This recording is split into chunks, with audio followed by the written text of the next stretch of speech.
All right, hello everybody. How are we doing today? Welcome in to the art gym. There we go. Happy Wednesday to those who celebrate Wednesdays, I suppose. I got sleep last night, so I'm pretty excited. It's like the first time in a while. But yeah, I hope everyone's doing well. We are going to be doing... Oops, I forgot to write the theme. We're going to be doing sea creatures. It's a pretty broad theme today, just because, I don't know, it's Mermaid, and I don't really know... You know, everybody might have different things they want to practice in honor of Mermaid, because I know lots of people do Mermaid. And so I just kind of figured I'd leave it slightly more open-ended. We have some pretty specific sea critters we'll be doing later this month. In fact, if anyone's curious, you can go to the Discord and check... Oh, there is music. I'm so sorry. I didn't realize the music was off that whole time. Man, I was jamming in here. I apologize, everybody. I was like, oh, this is a great track. Well, sorry, everyone. Apparently, I did some tests last night, and I think I turned off the music just in case. Apologies. I stayed up kind of late in the studio. Not as late as I have been, but later than I'd like. Trying to figure out why I blue screened. On the 5th, and I did a bunch of research. I tried to figure out my crash reports. I actually got a crash report this time, which was nice. I don't normally get OBS crash reports for some reason. It like crashes before it can send one, maybe. But it actually sent one this time. And so I was able to kind of look into that, and I'm going to try a few things after the stream. I don't know. I've got to do some stuff on a USB drive and maybe test my RAM and see if it's a RAM issue. I've pretty much narrowed it down, I think, to probably my GPU or my RAM somehow is going bad. One of the two is going bad, so I have to figure out which one, and then maybe reach out and see if I can get them replaced or something, or if it's past the warranty. I mean, unless they're in a more than a year warranty. But these issues did start like 3 months after I built the computer, so I don't know if they probably won't believe me. They won't take that. Like, I have been troubleshooting, trying to fix it because I didn't know what the issue was, but. Anyway, I have a bunch of stuff I'm going to do after the warm-ups today that are not super exciting. So if anybody's ever like, oh man, being an artist, wow, that sounds so fun. I would love to draw a day. Just remember, you don't end up drawing as much as you think you do. It's a lot of other stuff, like doing tons of research about why your tech's messing up. Anyway, hopefully, wish me luck. Hopefully that'll get it worked out. Yeah, hoping it's the RAM and not the GPU. Exactly, Pyro. Yeah. The RAM would be much easier to replace. I don't know if it's weird because it was brand new, but maybe it just got a bad stick. But yeah, we'll see. We'll see. I have a RAM speed test thing I'm going to have to run. It may have to run overnight, and if so, I won't be able to test it today.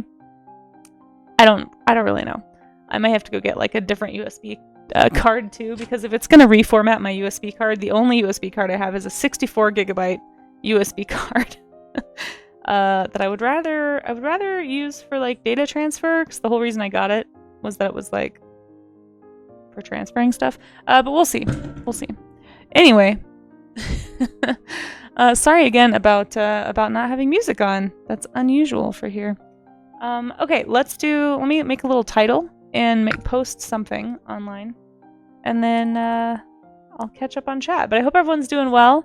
I saw that a few people dropped some bits of cheese in the bucket for doing another plein air sketch stream. So if you guys are interested in seeing that, oh my gosh, my handwriting is so bad, you guys. Why? I would love to have good handwriting. If anyone has good handwriting, how do you do it? I have to like focus so hard just to have legible handwriting. It is not easy. Let's do a nice blue. There we go. Make it more thematic. And we'll get this posted. All that good stuff. And Outernet, thank you so much for not only the beautiful, pretty effects that you're putting on the emotes and messages, but also for the bits. I really appreciate it. Hope you're doing well. Outernet, I don't know if you saw, but you got added to my zoo. Let me know if you want to see. I don't know if you're lurking or if you actually want to chat. So don't let me call you out a lurk if you got stuff you're doing. But yeah, we started doing a new thing. For anybody who missed it, I'm just trying it out for this month. But for the rest of the month, any subs, you get added to my zoo. I'm trying to think of like a quick, easy, fun way to thank people for subbing, and so I've got this very silly doodle somewhere. Yeah, you did. Do you want to see? Before I post this online. Here, welcome everybody. Put on your safari hats and outfits.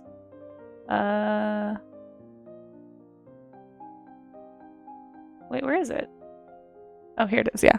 Welcome to my sub zoo. Can you spot yourself? So anybody who subs gets to pick an animal, and if you want me to change your animal, I can. You weren't in chat to claim an animal when we were talking about it, but I had chat vote and they wanted you to be a kiwi, so you're a kiwi bird right here out of net. But yeah, if anybody subs, or if you gift a sub, you can also get put in the sub zoo. Some people were gifting their sub zoo doodles to other chatters, so you don't have to be in the zoo if you don't want to be. But yeah, just like a fun thing that we're trying. The kiwi was chosen, yeah. You're being kept in captivity for your own protection. Yeah, we gotta protect the kiwis, of course. We had to protect the precious shrimps and the wolves and the dinosaurs. I mean, there's a lot of animals that need to be in the griffin. Anyway, just so you know, you're a kiwi in the sub zoo now. I mean, that's what chat wanted. So, if you'd like me to change it, I absolutely can. Alrighty.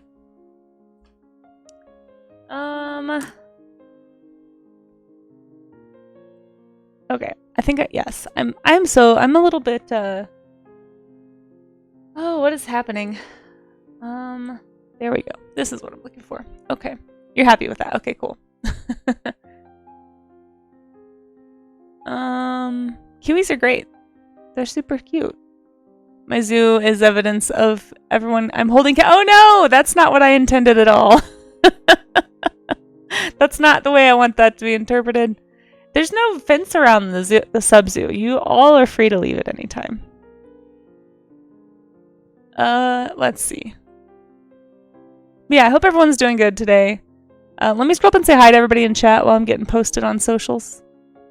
I know this is not the most exhilarating part of my stream, but it is something I have to do or else I will forget. If you want to watch me, you can. It's very exciting. Drawing sea creatures today at the art gym. So if anyone's new to the art gym, doodle along if you want to. Feel free to thank you Amaze for pinning that reference board. There's too many areas in my Pinterest board that have sea creatures, so if you just want to poke around there and find some sea creature references, you sure can. Or, you know, use your own references or whatever you'd like to do, or draw something else. You don't have to draw sea creatures. I always tell people you can draw whatever you feel inspired to draw.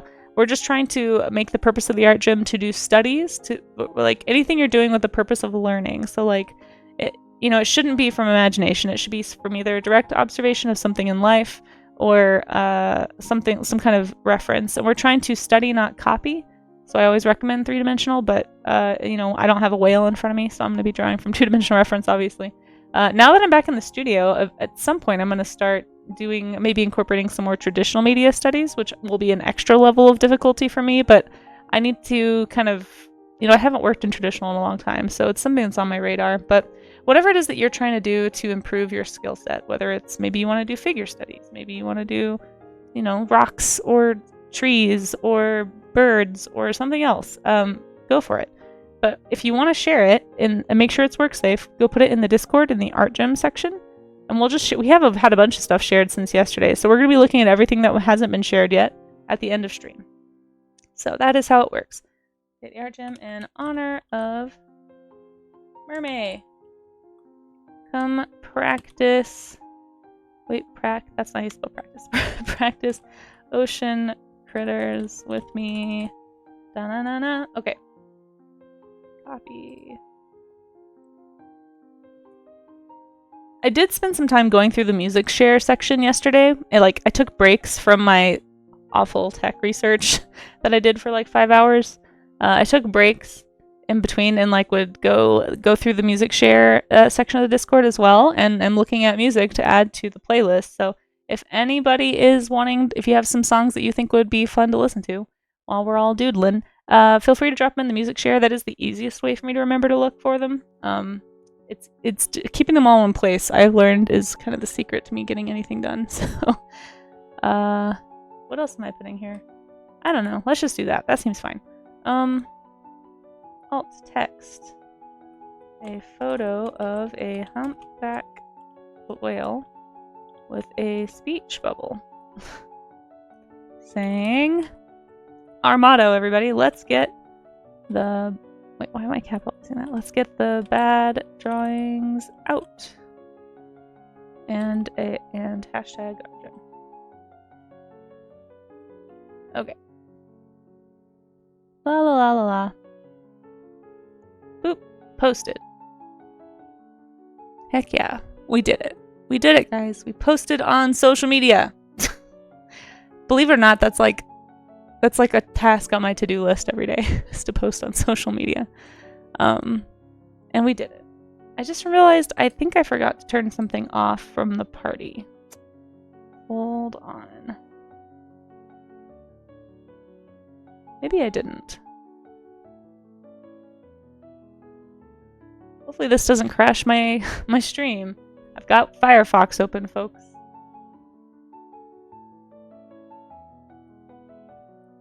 There we go. Okay, I did forget to turn it off. There we go. Alright, that should make things lit. And also could help prevent crashes too. Sometimes those things can be a little resource heavy. Let me scroll up and say hi to everybody, and we're gonna get started. I have tea somewhere. My throat is a little bit scratchy. You guys ever get like that weird scratchy throat thing whenever you're just like not quite awake enough? Or is that just me? Ooh, that is too hot. Alright, nope, we're not doing that. Water instead. And then welcome in, Yangularoo. Looks like you were first. I see somebody right above you, but I can't see who it is. I'm so sorry. I don't... Apparently I did not open my mod view yet. There we go. Oh yeah, I can't see anything. What is happening? Oh my gosh, you dumb mouse. Please just... Ugh. Twitch. Twitch is being annoying. Okay, there we go. There's the top chat. I kind of see you. Welcome in, everybody. And, Rue got first, apparently. Congratulations on being first. Pyro got second. Good job, Pyro. Volps, hello, welcome. And Amaze, of course, welcome. Thank you all for donating to the Bits of Cheese. Oh, it's BJ. It's BJ. Thank you, BJ, for being here. And donating also to the Bits of Cheese. I could tell it was somebody doing a dono. I just couldn't. The little drop down is covering it on both of my views, and I can't see. We are 88% of the way there for a plein air sketch day for the art gym, so if anybody wants that, that is where you go to drop some bits of cheese. Let's see. We got Pyro with some tea. Heck yeah, when my tea cools down, I'll be right there with you. I'm very excited. Yeah, but I hope everyone's doing well. Sorry again for the lack of music. Just a little bit of, yeah, just a little bit of disorganization because I was up late working. Kaiser Podge, hello, Under the Sea. That is a good song. We should listen to that. I mean, as much as I like this song, well, I don't have that on this playlist. I've got that somewhere. Remind me later and we'll pull it up at some point. Yeah, sea creatures, Ari. Yeah, exactly. I'm excited. I'm not feeling too down, no. Morning, Neil. How are you? I'm glad you're enjoying those sea slug emotes. Dracon and Simius, and who else do we have in here? Ulodin, sleep, what is that? I know, right? It's tough. Let's see. Sleep schedule is wonky. Sometimes you fall asleep at 9. I fell asleep at 4 a.m. 2 days ago, and I'm still recovering, so I understand. Crash Into Me is a great song, actually. Did I empty the cache? No. The RAM cache? I didn't even know you had to do that. I've literally never done that on my PC that I made in 2015, and it's been fine. Do you mean like the cache in Firefox? Is that what you mean? Because Firefox is crashing? I should probably do that. But doesn't that delete all your like passwords and stuff? It's half of why Firefox is even useful to me anymore, is that the passwords are all saved. Let's see. Centroid teases you because you basically write an upward angle. Oh. That probably makes it look fancy though, I bet. It's kind of like KaseyCon. Yeah, I like that. That's a good way of looking at the sub-zoo. If you want to come to KaseyCon, come to the sub-zoo. Let's see. They are pretty fun. The edge of the canvas is the only fence they need. That's right. The sort of some animals have lost so much of their natural habitat. The zoo is pretty much the only. Yeah, no, I know. I have conflicted feelings about zoos, but I feel like they're conflicted with mostly positive. Like I hate that we need them to exist for conservation purposes. And I do think they're really important for public education and like getting people to care about animals. But it is kind of hard to wrestle, especially with the really intelligent ones, like, you know, any kind of cetacean, frankly. Elephants, you know, birds. There's just, you know that they're able to comprehend that like on some level that they shouldn't be here, and it's a little bit, yeah, it's a little sad to think that we have to do that. Let's see. Yeah, you come for the free fish. There you go, Neil. There you go. The Monterey Bay Aquarium has a very good collection to skim through. Oh, does it? Oh, nice. That's a good idea. Yeah. Oh, yeah. Sharks. I didn't even think about sharks. We're going to be doing tropical fish later this month, so I didn't even go into the fish folder. But if anyone needs fish references, if you click that link at the top of chat, or shark references, I mean, click that link, go to the shark section in the fish folder. You'll find lots of sharks. There may even be more than one shark folder. You want to learn how to make comics? Me too. And do animation? Me too, Ari. Welcome.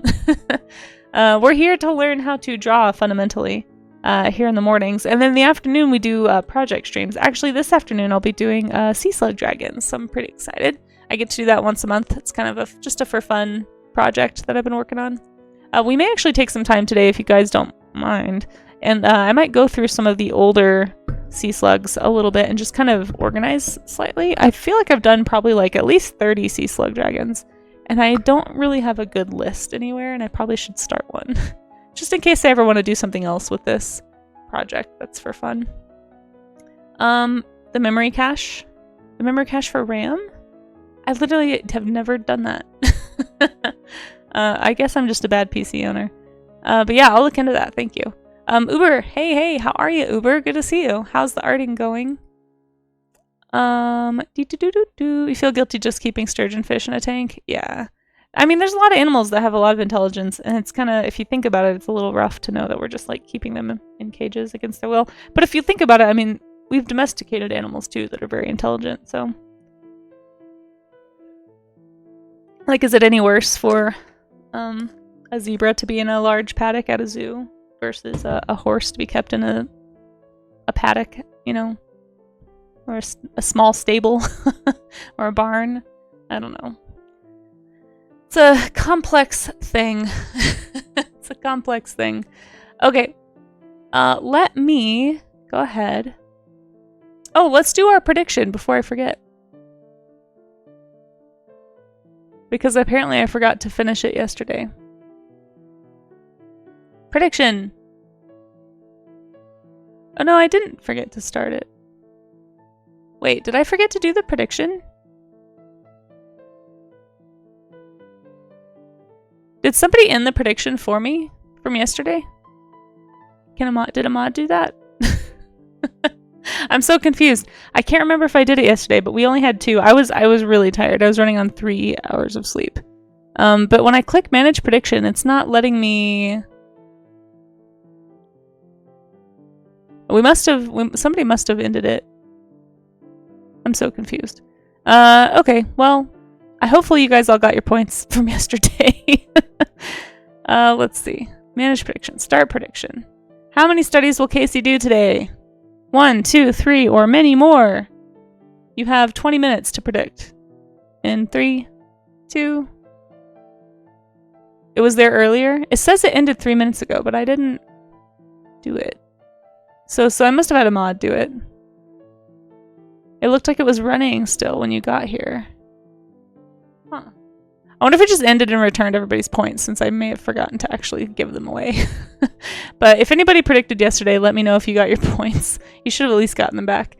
I think I did 2 yesterday, and I was just very tired and forgot to end it. So I need a reminder probably to, like, if I'm going to do these predictions, I need to remember to actually, like, give people their points. So we'll see. We'll try it today. Starting prediction right now. You got 20 minutes to guess how many studies will I get to. And, yeah. Enjoy. Hey, Easel, how's it going? It's good to see you. And Charlie's Dragon, hello. Oh yeah, no worries, Rue. Enjoy your lyric. Humpback whales are cool. I've never seen one in life. I'd love to go whale watching. In Alaska, there's a group of 10 to 15 that get together and do a bubble net. Oh, that's awesome. That's so cool. It's going pretty well. I'm slowly waking up. I'm trying to do anything. Predicts 0.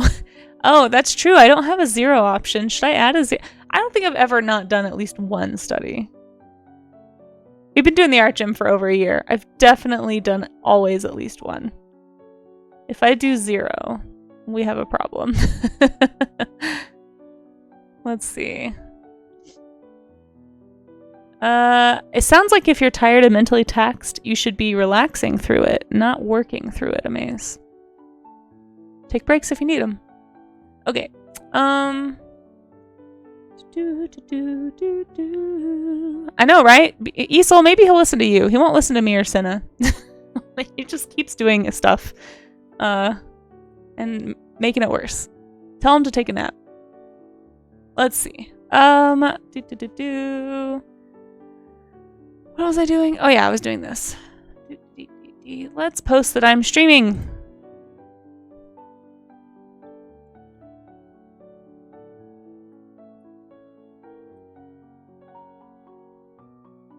Thank you, thank you, Easel. Appreciate you.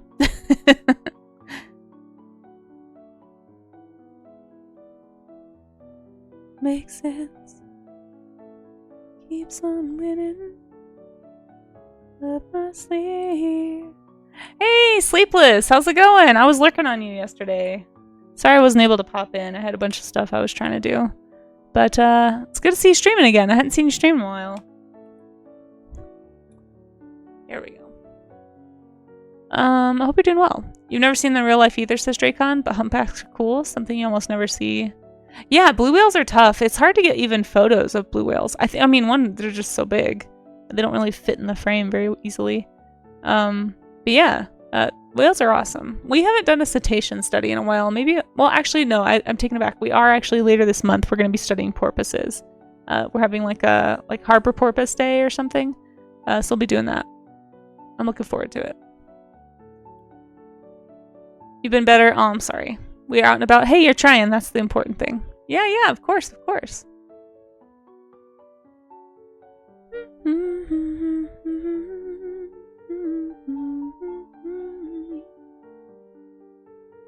You guys, my brain is still a little foggy. I've got a little bit of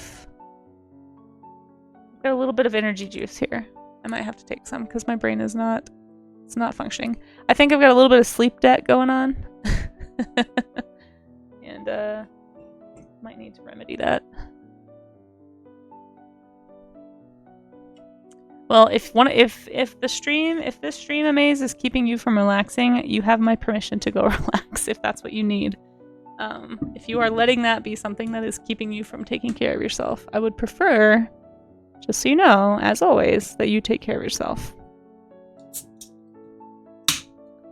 Yeah, good luck, Easel. He doesn't listen. For what purpose? Oh my goodness. For the best of porpoises. Where else should I?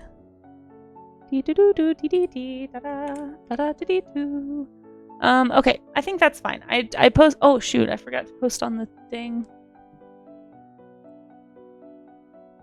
I always try to post at least on Blue Sky and Twitter when I'm streaming. So if you guys aren't in the Discord, but you'd still like to get little announcements when I'm going live, I do think Blue Sky's a little bit better just because there's no algorithm. So if you're looking, you're gonna see it. But I do post when I'm live on Blue Sky, Twitter, and my Instagram stories because I don't know what to do with Instagram. Instagram is a nightmare. Okay. I have a lot of baggage with Instagram.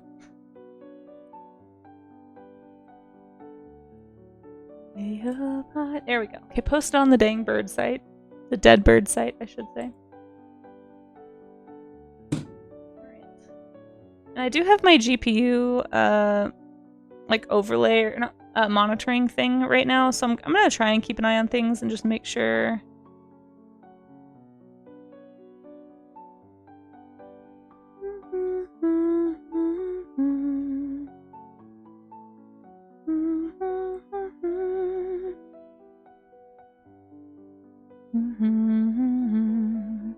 that posted on the stories, and then I'm gonna start. But as I always say, don't feel like you have to wait on me to start drawing, guys. We're just hanging out. This is an accountability art session for anyone who hasn't been here before. So if you would like to do some studies, we're gonna show everybody's studies off at the end of stream. And yeah, we'll just kind of encourage each other to do some of the hard work, some of the muscle building, some of the workout of art, right? And that's kind of why we call it the art gym, is because, you know, we wanna try and improve. And I don't know about you guys, but I struggle a lot to actually sit down and do studies unless I have accountability. That's what I've learned, and that's again why we call it the art gym, because it's a lot like having accountability partners at the real gym. Same concept. But I'm almost done here. I'm just gonna post a quick link on Instagram stories. Ugh. They keep moving the link button even further down the options. It's like they really don't want me to link outside of Instagram or something. Gosh. Okay. Draw with me. Not draw wit. There we go. There we are. We're done. Okay. My one interaction with Instagram for the day.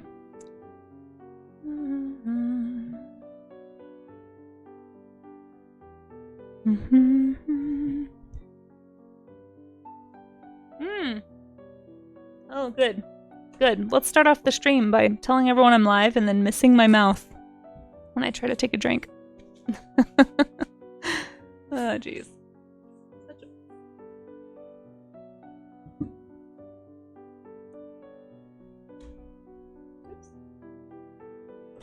Oh, ow. Hey, HDMZ, how are ya? Relish Discord let me change my username without it confusing everyone. Yeah, you can. You can assign I do that all the time. I do server nicknames. It should let you anyway. It's a skill issue. Yeah, for sure. But yeah. Okay. I think. Hey, Tatty Bidet, how are ya? Good to see you too. We're gonna draw some sea creatures. I almost said whales, but we're not just drawing whales today. I'm gonna do some studies. Make sure I'm in the right program here. But yeah, if anybody, like I said, wants to draw along, feel free. Sorry that I'm a little scatterbrained, as always. Actually, if you go to TwitchCon, it's a good time to see blue humpback and gray whales. Is it? Ugh, Neil, my heart's gonna be even more broken when I don't get into TwitchCon then, because I've always wanted to do that. If you take one of the half-day whale seeking trips. Wear wristbands to prevent getting seasick. Really? Wait, what? Can you please explain that? You know you're okay. That's great, Teddy Bidet. I'm awesome. Hope I enjoyed the party. I did enjoy the party. It was a good time. We it went longer than I expected. We did a ton of giveaways. By the way, I did go through last night and double check everyone's addresses. I think I have everything I need to get everyone the stuff that they won. So I'm going to be sending that out today. It's all like organized on my desk over here. So I'm going to be sending that after, at some point after stream, or at least packing them up after stream and then mailing them today.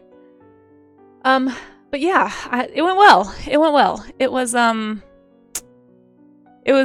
way fun, I thought. And we did some draw pile stuff. We did, ouch, we hiccuped. No, we did this thing called the sub-zoo. I should probably save a picture of this so I don't have to keep opening Clip Studio and threatening crashes here. But yeah, we started a sub-zoo. It's a brand new thing we're starting this month, if anybody missed it. So anybody who subs, moving forward anyway, can claim an animal. And I'll draw you as a little animal. Just a little simple doodle. And write your name on it. And we may have to make the sub-zoo bigger. I really only thought like 3 people would do this, maybe.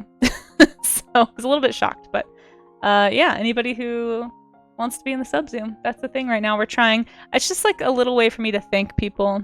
And it's like we had people who are gifting subs, and like you can like give away your sub-zoo sketch, or you can add to yours.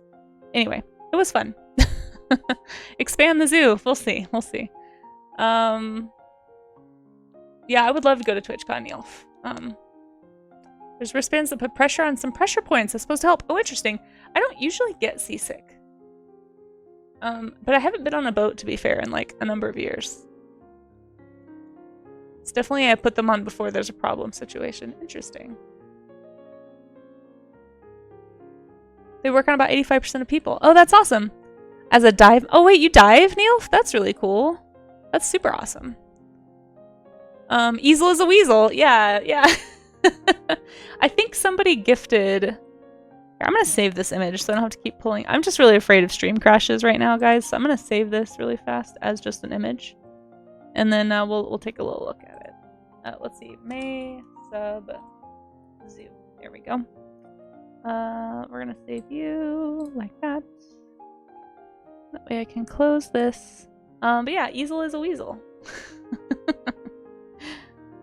Oh look, my terrible organization. Where everything's just kind of piled in somewhere. Yeah. Yeah, I forget who it was. Somebody gifted Easel their subdoodle. Like, they gifted a sub, and I don't remember who it was now. But, yeah. Yeah, it was fun. The only person who didn't get to choose theirs, well, kind of Easel. I guess Easel, everybody's like, Weasel! But Outernet was not present, so we picked one for him. But anyway, that's the thing that happened during the party, so. So happy to be a weasel, good. Easel is a weasel is better than Jeremy's army. Aw, well, Germs, if you ever got in the sub-zoo, that you could pick your own animal. You don't have to be a worm. Let's see. Does anyone else have the issue where Twitch Mobile loves to pause at random when you have the window popped out? Yes. Yep. I have had that problem. Hi, Miss Our Rules. How are you? I feel like I've missed somebody in chat. So if you said hi and I missed it, I'm so sorry. Now, I have a lot of issues with Twitch. Not a ton of issues, but like enough that it makes it annoying to use it on mobile. So I just try to use it on the PC. You're mad at Disney? Oh no. Well, join the crowd. I'm mad that I am obsessed with Wicked right now because I saw the movie on Sunday and it reminded me of how much I loved it in college. And gosh darn it if I'm not just like... I literally woke up with Defying Gravity on repeat in my head. Like, from sleep the other day. It was just like the end part of the song was going over and over in my head.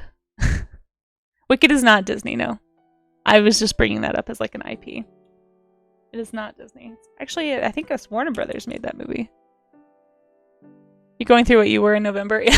Well, I was late to the party.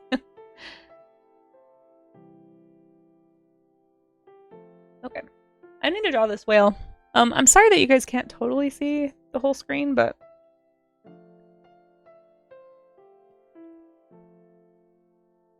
Why are they building a park in... Dubai? Oh, Dubai? They're building a park in Dubai? Is that what you're trying to say? I mean, if they are, I guess I wouldn't blame them. Dubai? Isn't Dubai like one of the most affluent cities in the world? Like, it happens to you a lot. Getting obsessed with songs. Yeah. I mean, from a business standpoint, I understand why they're building a park in Dubai. I'm not sure why it's problematic. Do you just not want to have to go to Dubai? Is that why you're mad? Because you want to go? I'm sure that's how Disney fans worldwide feel about it being only in the US. So maybe it's one of those. I mean, they've got them in Paris, and they've got them... Don't they have one in Japan, too? I actually don't know where all the Disney World parks are. Or Disney parks, I guess. Enjoy your lurk. Enjoy your lunch. You want Universal to come to Texas? I feel like... I'm actually surprised they haven't built one in, like, DFW. I feel like if you're going to build, like, a park like that in Texas, I feel like DFW would be the place to do it. But we already have Six Flags down there. Have you ever been to Six Flags? I guess it depends on what part of Texas you're in, though. Texas is pretty big. There is one in Japan. Oh, okay. I meant, why is it a problem? Yeah, I wasn't informed either. Six Flags isn't enough. That's fair. I mean, when I was a kid, Six Flags, because I grew up in DFW, for anyone who doesn't know, I'm not there now. I'm in Colorado. But Six Flags, I always liked. It kind of felt a little bit like Disney World to me, just because it had all the like Looney Tunes characters everywhere. And when I was younger, I feel like they had mascots. Maybe I just am imagining that, but I swear I saw a Bugs Bunny mascot one time when we went to Six Flags. And they were out like taking photos with people. But I don't think they do that anymore. There's way less characters. Yeah, I think the last times I remember going, I don't think I saw any characters. But it always felt a little bit like Disney World. You just text us one of the last places you want a theme park. Tell that to Six Flags, Engoy. That's where Six Flags got started. I love Six Flags. Six Flags and Hurricane Harbor. It is very hot. I mean, fair. It is extremely hot. Going to Six Flags in the summer was always like, all right, we're going to sit on these seats and they're going to be burning. And we're going to do this roller coaster ride.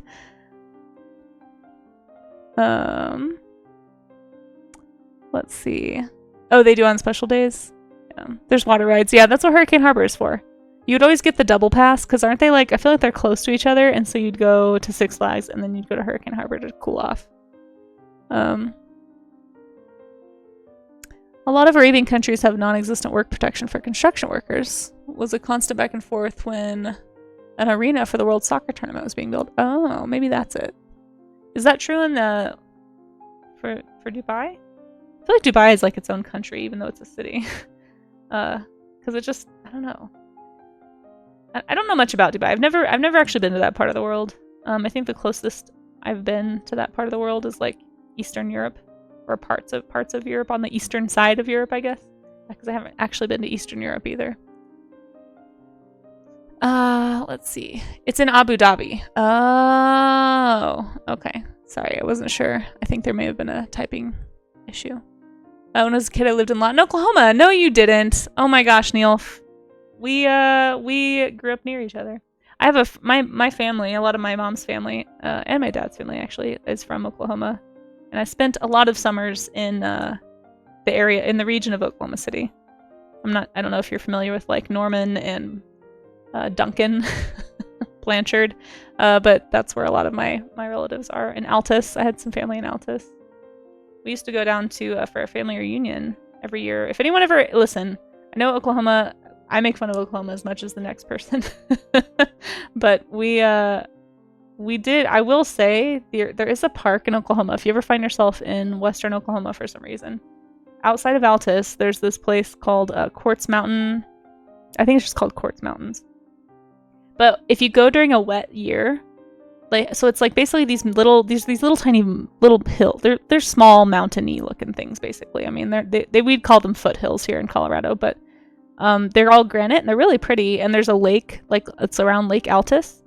And if you go at a time when Lake Altus is really, really full, it actually totally surrounds some of the mountains, and it ends up looking like it almost looks like a tropical scene. Like I have some photos I took one year that we went there. We used to go there during Memorial Day. But I took some photos from the tops of some of those little mountains, and it looks like we're in the Caribbean. Like there's these mountains rising up out of the water. It's kind of cool. So anyway, if you ever find yourself down there, it's really cheap to camp there, and it can be really pretty hiking, and especially, like I said, if it's a really wet year and the water is high. I don't know, we're getting a lot of rain right now across the US, so this might actually be a good time to go. Anyway, don't know why we're talking about Oklahoma. But yeah, so I had a lot of family. It's funny you say that, Neil. Part of what I would tease people from Oklahoma about is like, there's nothing to do in Oklahoma. Everybody just comes to DFW to go to Six Flags and to go do anything because there's nothing to do in Oklahoma. Although I've heard Oklahoma City has gotten better. It's what I've been told by people from Oklahoma City. I don't know if that's true. I haven't been to Oklahoma City in like 20 years. So, they're in the UAE. It's a very wealthy country. Yeah. Hey, Bickman, I'm so sorry that I missed you completely. Did you know that people in Dubai do not like the Flintstones? But people in Abu Dhabi do. Oh my gosh, Bickman. Thank you, Charlie's Dragon, for throwing some cheese at Bickman. Bickman. I can't believe I read that out loud. Claire, how are you? You insist that I add a Klingon Braille class bird of prey to this humpback whale picture. I have no idea what that is. I'm not gonna lie, Claire. I mean, I know that it's a Star Trek reference because of Klingon, but I don't know what that is. You saw your first bison in Oklahoma. Oh, that's cool. We have some of those here. I think I saw my first one here, but I could be wrong. Six Flags is closing for good? No, it's not. Ari, are you serious? The Six Flags in Texas? Oh no. You like Turner Falls, but that's not really far. Yeah, Turner Falls isn't bad, but it's not. It's just like a small little. It's just something that isn't flat. Thank you all. I didn't until you said it out loud. Oh no, sloppy. The disappointment. It's just because I realized, right? I was like, oh my gosh, I see where this is going. A draw me an animal. Is this an actual animal, Claire? Am I being trolled with draw me an animal right now? Has to be an actual animal. I'm gonna refund your points. I think it's just Six Flags as a franchise. Oh really? Six Flags as a franchise is closing? Claire, it has to be a real animal. People have tried to redeem fake animals before. I have to be consistent.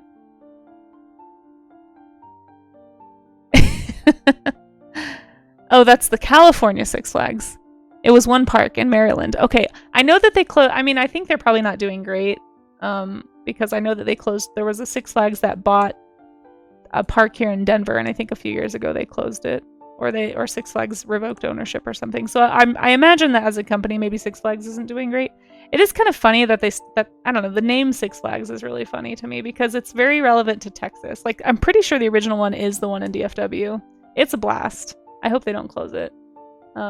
If you ever have a chance to go, if you like roller coasters, it's definitely my favorite. I've never been to a park with better roller coasters than Six Flags in DFW. There's like some okay ones at other parks, but there's just so many at Six Flags. Like, the whole park is basically roller coasters and rides. I don't know. I really enjoyed it growing up as a kid. I thought it was super fun. If I grew up in Oklahoma, I probably would have asked my parents to take us to Six Flags all the time too. Like, I get it. It was the San Antonio one. Was it San Antonio? Six Flags America is going down after the 2025 season. Oh no. I'll have to go. That makes me so sad. There be whales here. I'm assuming these are Star Trek references. Here. Will this appease?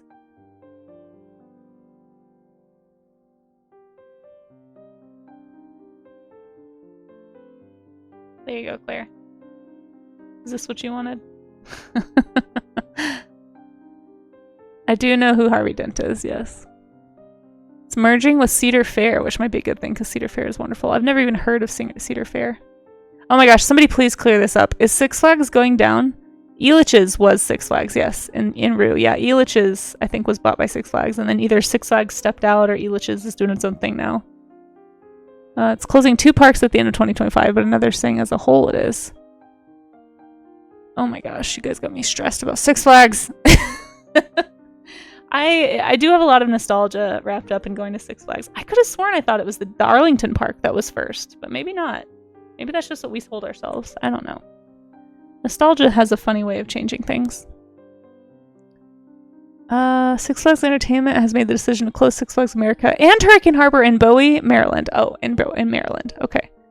After 2025. Okay, that's fine. Bowie, Maryland is not. I'm not worried about that. I mean, I'm sorry for people in Maryland, but portfolio organization program, and it'll be listed for sale by CBR. So Maryland location is merging with Cedar Park. Only park I've ever been to is Kennywood. I don't even know what Kennywood is. Y'all stressing me out though. It's probably one of the best. No worries. Nostalgia is so wild. Yeah. Well, I guess I'm gonna add Six Flags to my list of things to go visit when I go back to DFW for the holidays. Anybody want to go to Six Flags? It's really fun. I want to go to the zoo. I went to the zoo with my mom last year, but I think I'll go to the zoo again this year. And maybe Six Flags too. Just for old time's sake. Just in case they close it, dang it. Like, take some pictures or something. Hey Skittle, how's it going? Is Six Flags a water park, or am I being a bit dumb? No, it's so Six Flags owns Hurricane Harbor as a franchise too.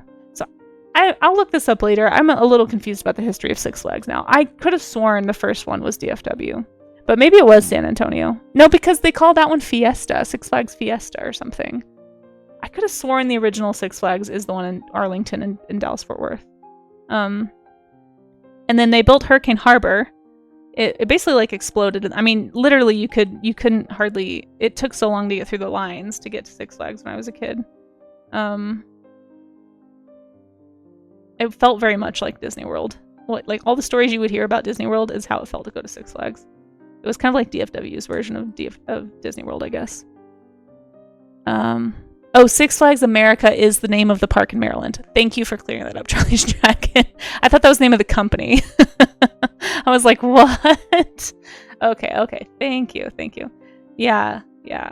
So the whole reason it's called Six Flags, so so the name of the park is actually Six Flags Over Texas, and I'm pretty sure that's the one in Arlington. And the reason it's called that is because there were 6 flags that had flown in Texas historically, and so they called it that, I guess. And it's like every section of the park there's like themes. So there's like a Spanish themed area and a French themed area, and like there's one for each of the flags, right? So it felt very theme parky, like Disney World in that way. And but it was also merged with like Looney Tunes, so you have like Wile E. Coyote things happening in Roadrunner, and like Porky Pig and Bugs Bunny and Daffy Duck and like all those characters. So it was kind of like their response to Disney World in Texas for some reason. I don't know. Anyway, and then they made Hurricane Harbor. So Hurricane Harbor is a separate park, but because Texas is so freaking hot, like 8 months out of the year, it was very popular because it's a giant water park. I don't think they really leaned into the Looney Tunes thing at Hurricane Harbor, though. I think it's just like general theme park. Anyway, it was always fun to go to both growing up. Wow. Oh, thank you, Miss Art Rules. I don't know what else to say. Sorry, that scared me. Was owned by Six Flags, but they're not owned by Six Flags now. Yeah, pretty sure I went to Six Flags America as a kid. Okay. Snape jump scares. Listen, I'm like the easiest jump scare on the planet. This is why I can't do horror movies. I told you guys about the one time I went to a haunted house with friends, right? Like not a real haunted house, but like those things they set up as attractions, and they're like by the side of the road for 2 months around October.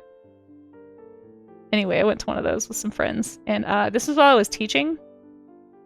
Screamed myself hoarse, pulled my friend to the literal ground a couple of times. I felt really bad, but it was very impulsive, and I can't control myself. And literally had to have kids in my class. Like I could not communicate. Like I had 0 voice the next day. It was totally gone. And so, like to teach, because I didn't call in for a sub for some reason, because I was trying to probably save up sick days or something. I think it was like my first or second year of teaching. No, I think it was my first year actually. So I didn't really have. I was actually a paraprofessional my first year. Anyway, I'm getting off track here. But I literally had to like pull up on the projector like Microsoft Word and type in large letters up there to speak to the class. We had no talking day because I just wouldn't be able to like keep them under control at all. And I had to have a kid volunteer to like read and like be my proxy teacher for the day, because this kid had to like every class I had to pick a kid who could read. It didn't work in kindergarten, but every class I would pick a kid to read it to the class what I needed them to do. Yeah. Decisions were made that were poor. ChatGPT old school, kinda. Yeah. Oh, I've never been there, Bickman. I've heard about it. Surprised I like roller coasters. Oh no, I am an adrenaline junkie. I am a thrill seeker, which is very funny because I'm so skittish, I know. It's very funny the things that I get nervous about. I'm a conundrum, Charlie's Dragon. Ever since I was a kid, I've loved roller coasters, and I would literally, I mean, we rode, for anyone who's been to Six Flags over Texas, there was one time we had like, so I was a Girl Scout and they had a Girl Scout day, and so like nobody else could come in the park that wasn't a Scout, so basically there were no lines anywhere, and we did like the Titan, which was the tallest roller coaster at the time. I don't know if it still is. 6 times in a row. Just like hopped right out of line, like hopped off, got back in line, did it again. Like we did everything at least 4 times in the park, and so fun. Yeah, the Titan, is it still there? I haven't been to Six Flags in like almost 10 years probably. I did ride the Texas Giant before it was remade. It used to be the world's, I think, tallest wooden roller coaster. I rode it before they rebuilt it and after. I will say it's much better after, but I can claim that I've done it.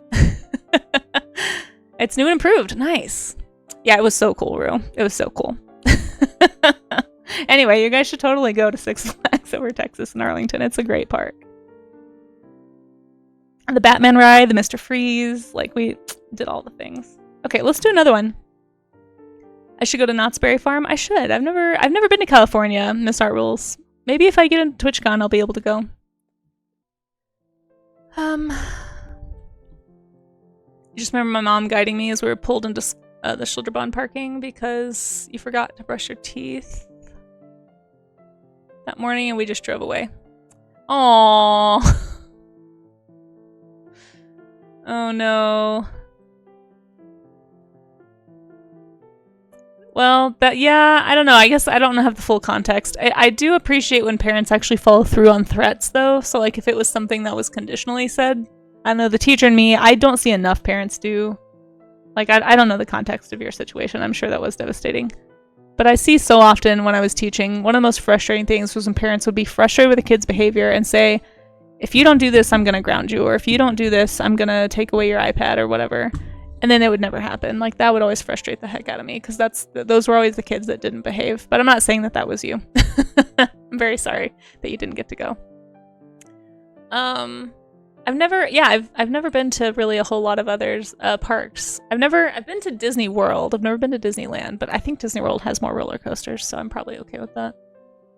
You're going to Universal. I've never been there. That's cool. Oh, Epic Universe. Wait, what is that? I read that wrong. I need to pick a new reference picture. Going to make a condition, follow with it, but don't make it unreasonable. Yeah, that's the thing. Like forgetting to brush your teeth and then having the consequence be now we can't go do this thing. That does seem a little extreme. I would think it would be like when we get home you're grounded, or you can't, maybe certain rides you can't do. I don't know. There's like a way to modify that. But I also don't know the conditions of what was said before. Like if it was something that were like, if your parents said, "Hey, if you don't brush your teeth, we're not doing the park today," and then you didn't do it, I mean that would be follow through. Even if I think that's kind of that's kind of an extreme punishment. But Disneyland was a little bit disappointing to go to after going to Disney World. I bet, Volps. Yeah, I think that's why my parents chose to take us to Disney World. Plus, it's also more expensive in California. That could have been the other reason.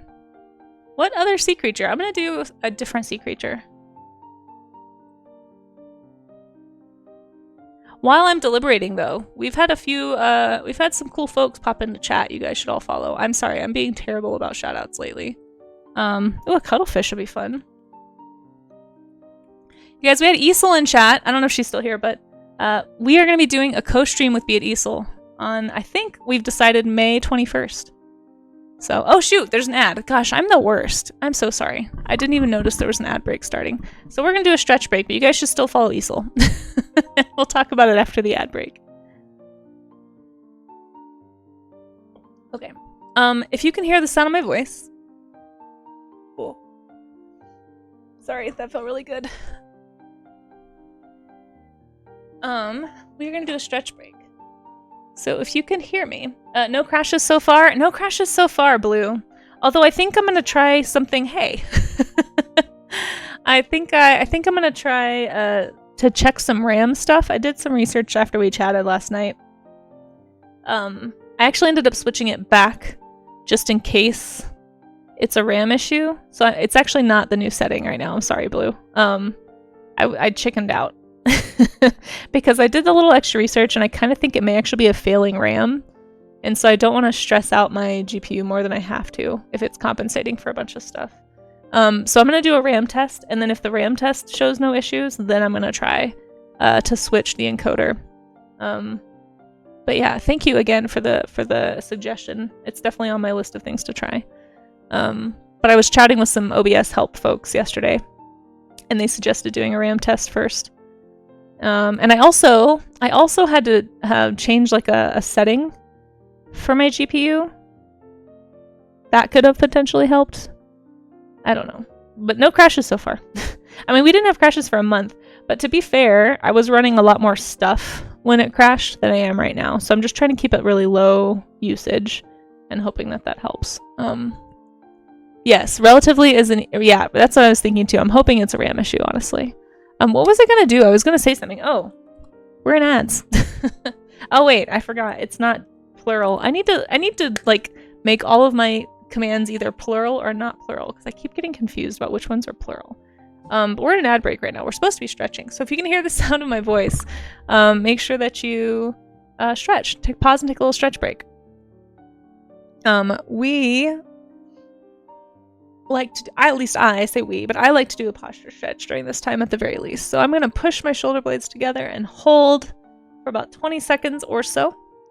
And you want to try and like basically flex your shoulders and kind of push them together like you're trying to crack a walnut between your shoulder blades. That's kind of the idea.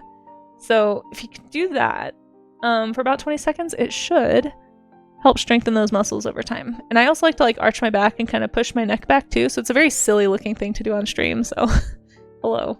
But you guys are lucky. You don't have to be on camera while you do this. Anyway, after about 20 seconds, you're going to just basically unarch your back and kind of relax. And so what that's going to do is take you from a shrimp pose to an overcorrection to a relaxed state. And that kind of straightens up your posture a bit. And over time, the idea is that this kind of improves all that musculature and helps with posture stuff.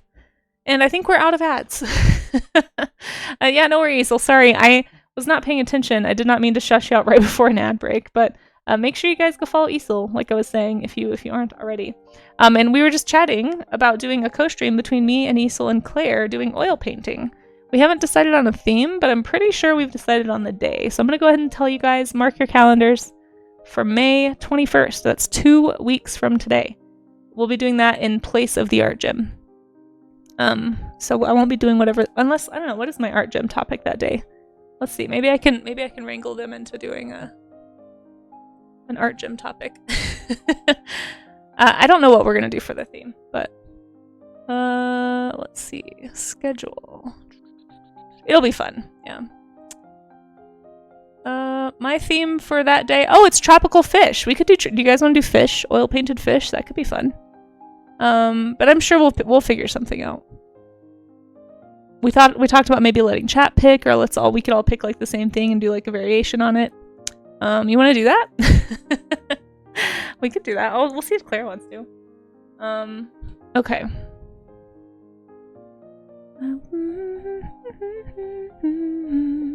Hey Nerduino, how are you? It's good to see you. How are you doing? Speaking of people you guys should follow, did you guys know that there's a scientist who talks about space? We watched a rocket launch yesterday on Nerduino's channel. Like, how cool is that? You guys should go check out Nerduino's channel. And he can like tell you what's happening because he worked for NASA. He knows things about space. Go follow him. Okay. And of course, there's some other awesome people in chat I'll try to get shoutouts for in just a sec. I'm just behind.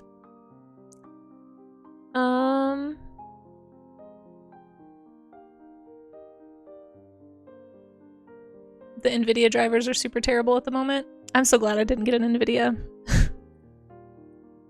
Spaceman number 1. That's right. That's right. Nerduino like Arduino? Is that a Pokemon? I don't think. I could be wrong, but I don't think that's what Nerduino named themselves after. Feel free to correct me, nerd, if you'd like to. My guess would that unless that's something else, but I'm guessing it is not in fact that. All right, I'm gonna go do a shark, you guys. I'm gonna go to my fish folder. There's a reference folder at the top of chat if anyone needs them. I think I'm gonna do a shark. My shark folder is massive.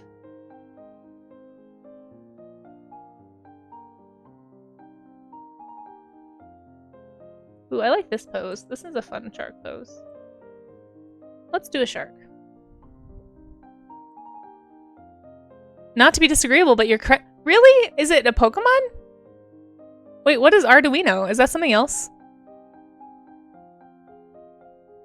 An Arduino is microcontroller for a small DC. That's amazing! Wow, look at you! I had no idea. Wait, what is the Pokemon I'm thinking of?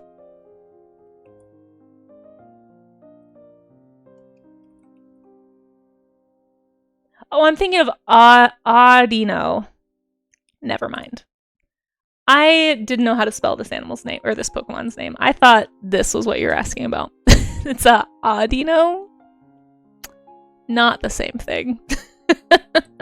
See where our levels of expertise lie? Come here for dumb facts that you don't need and are going to be misspelled, or go hang out with Nerduino and actually learn stuff. No, I didn't. No. I said I didn't think that that's what you named it after. I thought that's what Ari was asking. Like Arduino. Arduino, yes. If you take out the R, it's a Pokemon.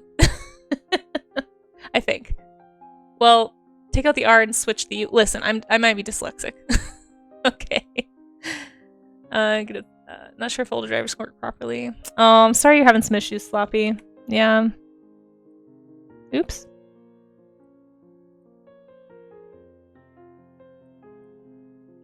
I understand having the tech issues. I do not think that looks like you know. You are not a bright pink Pokemon, unfortunately? Fortunately? Arduino? Either way. Tofu was messing around with Arduino. Really? Yes. I did grow up watching, well, not watching, but playing Pokemon.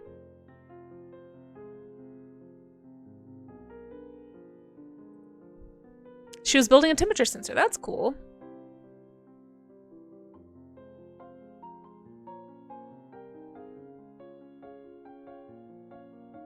I guess that's why it's cheaper? Maybe? You think it's funny when I notice an ad and get caught off guard? Yeah, it happens a lot. It happens a lot around here.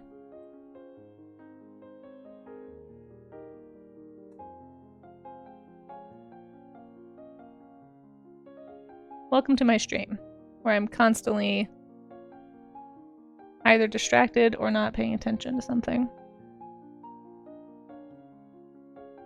Let's paint a shark.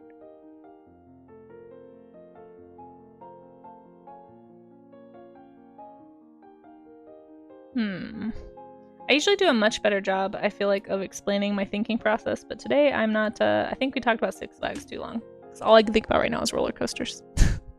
Oh, hydrate, thank you.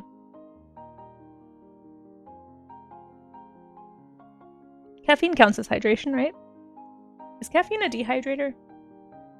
I know some liquids are dehydrators, but... Ooh. Stomach kind of hurts.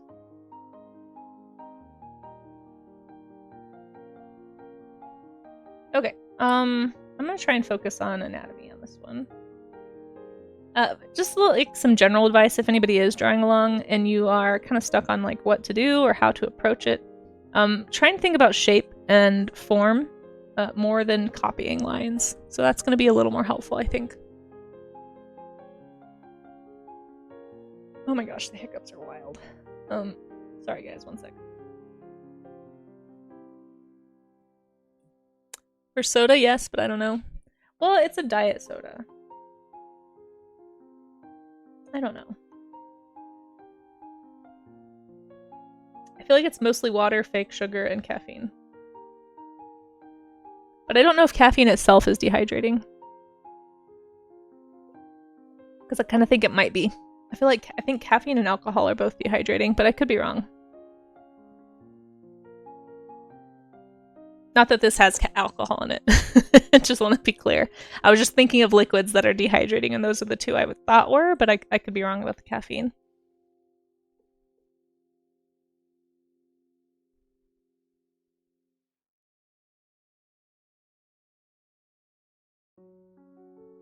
Okay, so it's only if you have a whole bunch of it. Because it's a diuretic that makes you pee. Well, whoops. Little do you know, caffeine, I have teacher bladder. I can hold it for a very long time. Watch me. Probably not something to brag about.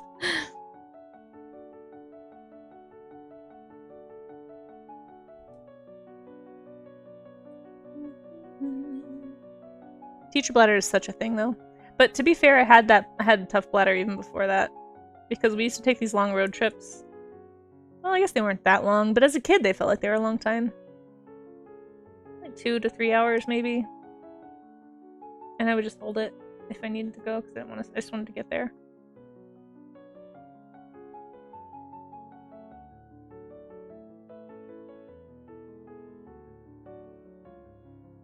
And then when I started teaching, you just don't have time for a potty break, so you'd go like 12 hours without a pee break sometimes.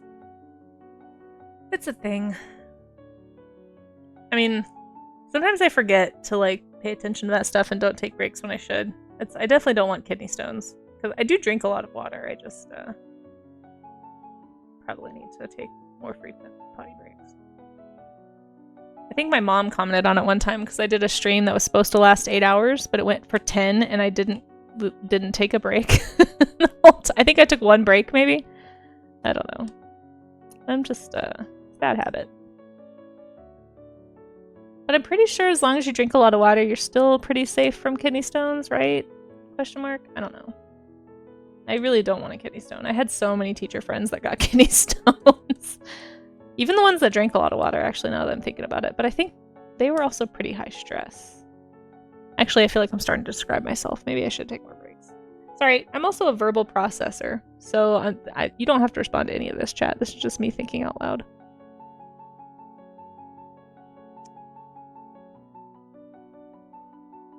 You'd worry about legs and blood flow? I have a pretty good... Yeah, I guess that's probably true. Well, with teaching, I was walking around a lot more because you're like talking and doing stuff in the class. Yeah, blood flow is important. That's true. I don't feel like I've had any numbness or anything or any issues that I'm aware of.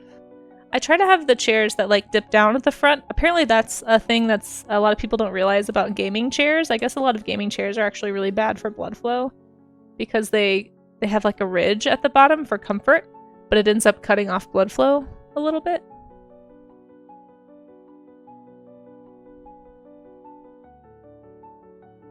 No, actually. Verbal processors make great streamers, I guess. If you like listening to people rambling about blood flow and Six Flags. I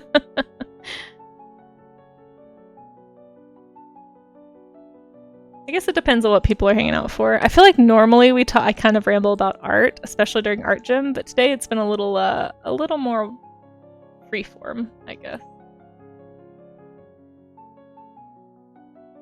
But let's see. Speaking of art gym, we're gonna go for another 20 minutes or so. And yeah.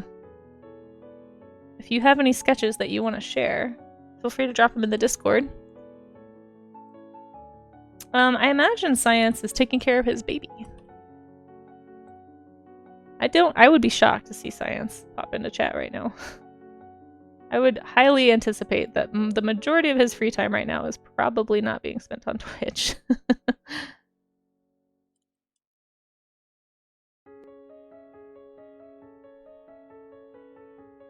Little tidbits of knowledge come to me.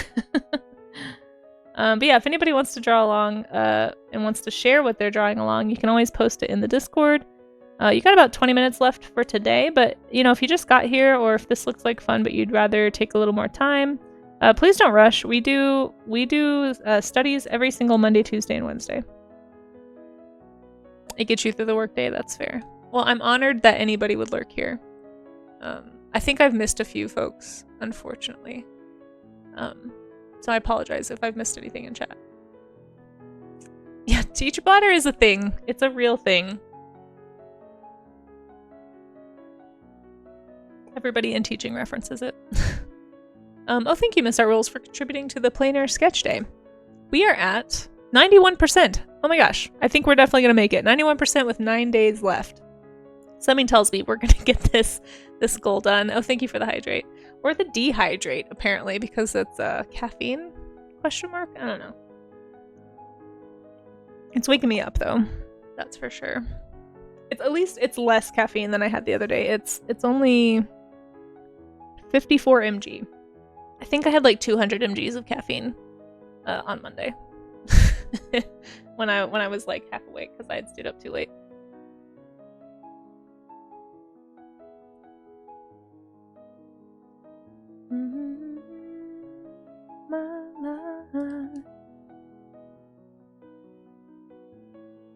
wait, we were going to listen to Under the Sea. I was going to paint this. Do I still want to paint this?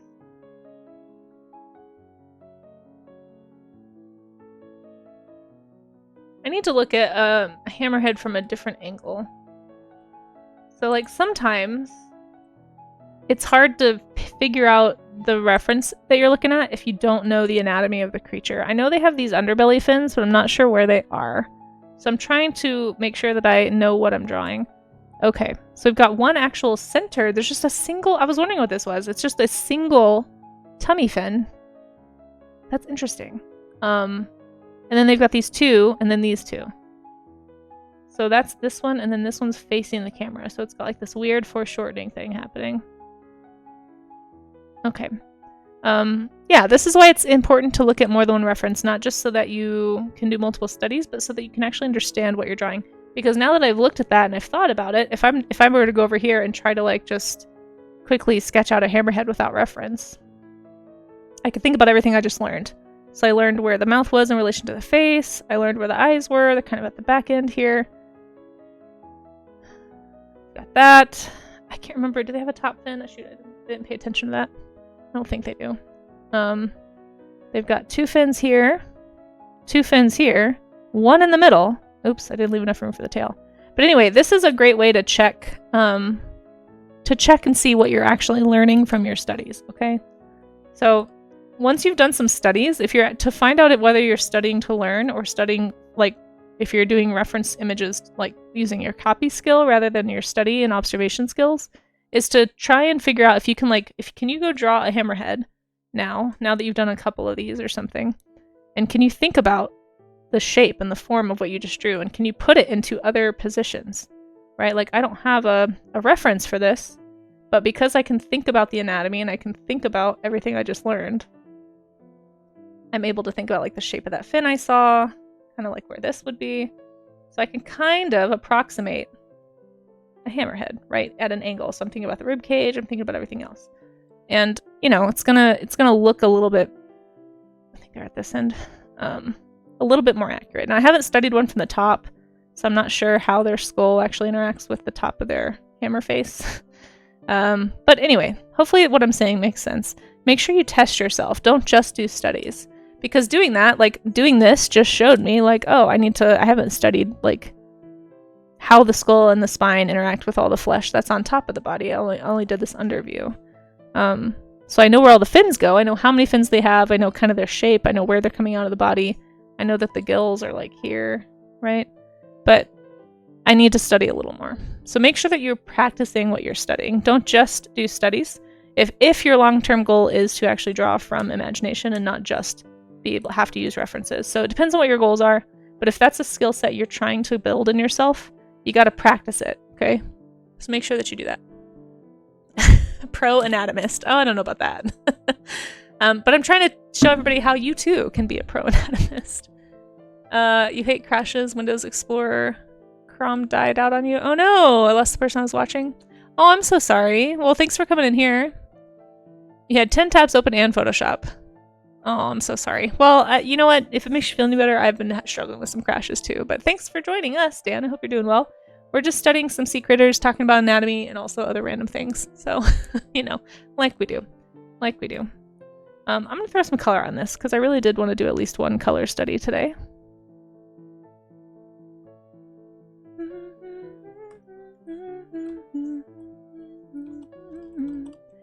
But remember, drawing is a skill that anybody can develop. You just have to sit down and take the time.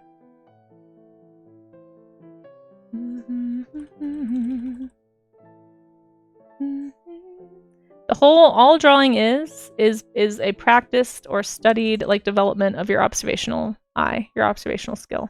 And that's why you can actually become better at drawing, even if you're not drawing. If you're carefully observing things around you and you're paying attention to structure, you're asking yourself questions like, how does this all connect? Where would the muscles be? What's actually, like, what's the form? What's the light doing?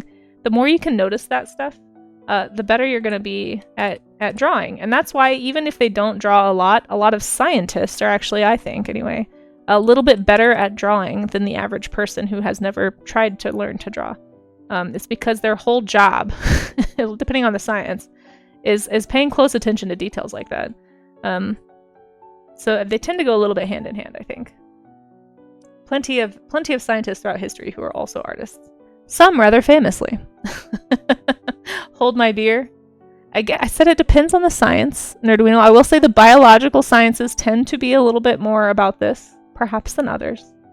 Because you're studying things that are not super observable, right? So it depends on the science. But Nerduino, guarantee you, if you practiced your observational drawing skills, you would be able to do it just as well as anyone.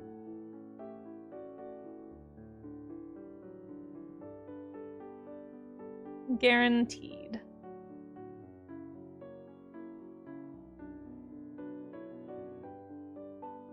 Okay. I do like their little fadey, like, tummy spots and stuff. Listen to your heart. I'm glad that you like, I'm glad that you liked the music. Oh yeah, let's play something a little more thematic before I forget for the 4th time on stream here.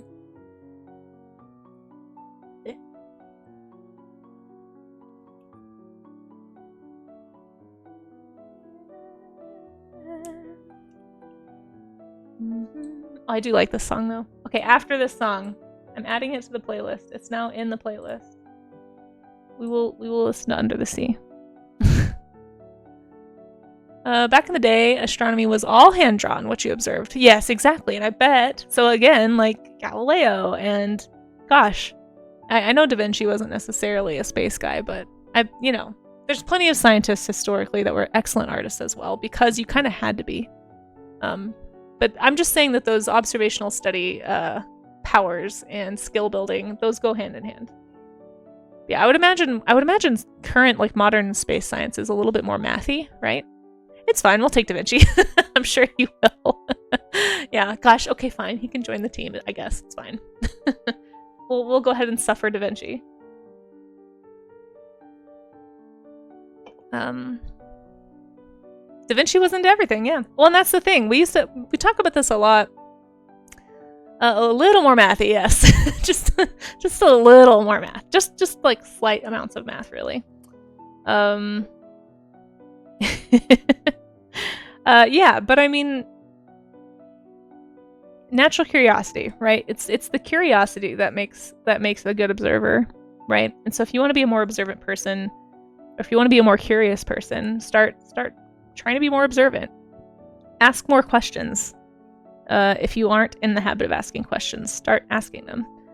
The nice thing about curiosity and observation is that even those things can be developed. Like, even if you aren't a naturally, I don't know, some people say they aren't a naturally curious person. I think that's just people who have a lot of defenses, frankly.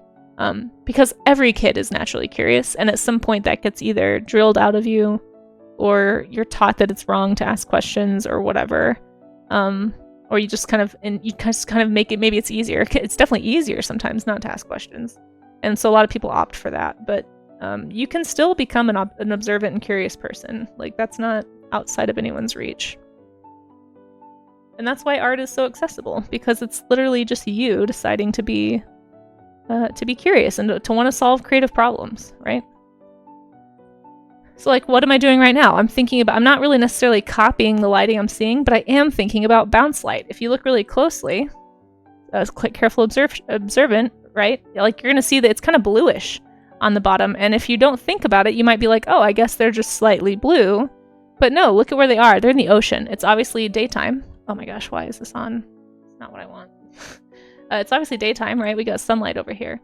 That sunlight is hitting the ground and bouncing up and reflecting onto the underside of this white belly. This is called bounce light, and it's bouncing this atmospheric blue, this kind of blue that's kind of hazy. And so that's what I'm drawing. And so I'm painting where that would probably be on the creature.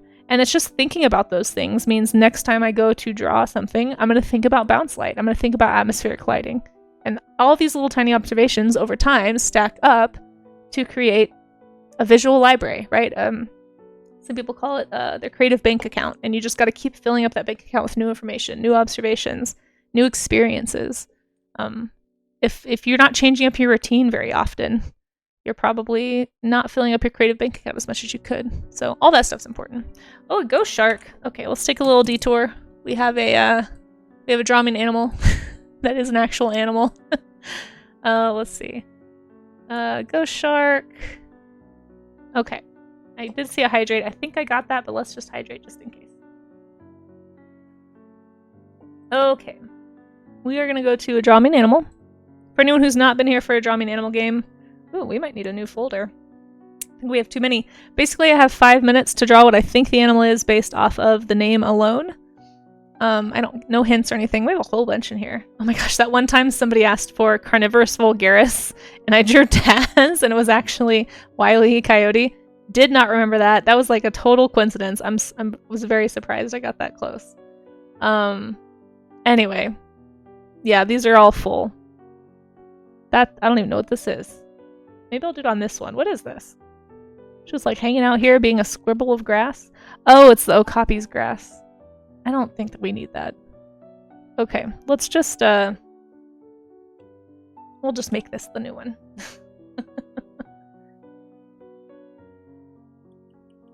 Yeah, well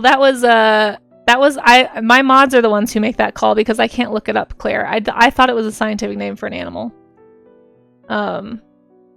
So I had a mod that was like, technically it's an animal, and I was like, okay. So I did definitely tell them like, hey, it needs to be a real animal, not a cartoon character, but it's only happened the one time. Oh wait, I need that. So that's not, I mean, it's pretty yeah. Cardassian vole. Is it a real animal?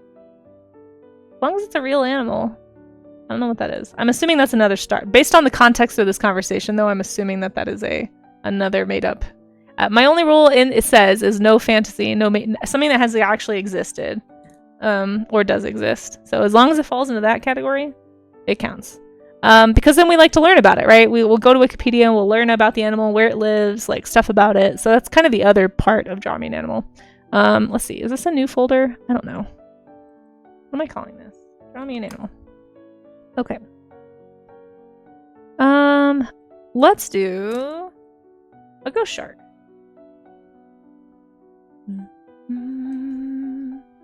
We'll start over here.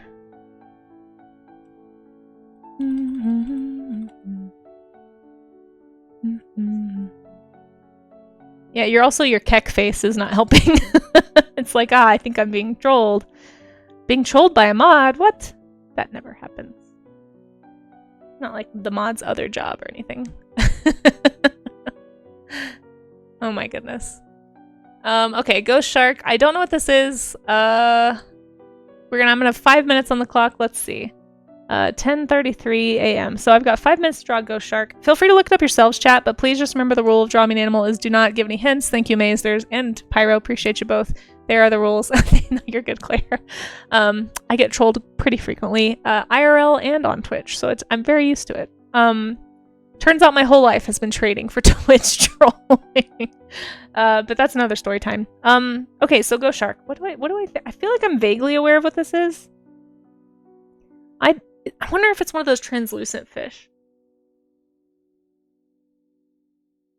Ghost shark. I'm racking my brain, but I don't know if I remember what these look like. I think I've heard of one, but I don't know if I know. So I'm just gonna guess. I'm just gonna guess as we do, and we're just gonna draw something. So that's what happens. That's the risk you take whenever you do Dramamine Animal. If you're trying to challenge me to draw something I don't know about, but hey, we'll get to learn together. I wonder if it's like one of those, what are they called? The little sucker fish that are technically sharks. They're in a lot of fish tanks. Why can't it starts with a P? Can't remember what they're called. More caffeine, that will help. Placlastomus, that's what it's called. Yeah, Pleco, yeah. The caffeine helped, did you guys see that? I wonder if it's like one of those, where it's like technically a shark, but it's like smaller than what we would think of when we think shark. Or maybe it's just a name. That's the other thing. Nomenclature is so confusing so often. Like mountain chicken, folks. Mountain chicken. Does not live in mountains, nor is it a chicken. Okay. I'm just gonna draw something. All right, let's see. It's now 10:35. I've deliberated for 2 minutes. Let's just get started. We'll have 5 minutes on the clock. So I'm gonna draw something vaguely nurse sharky, I guess. I wonder if it's a carpet shark. Those are interesting.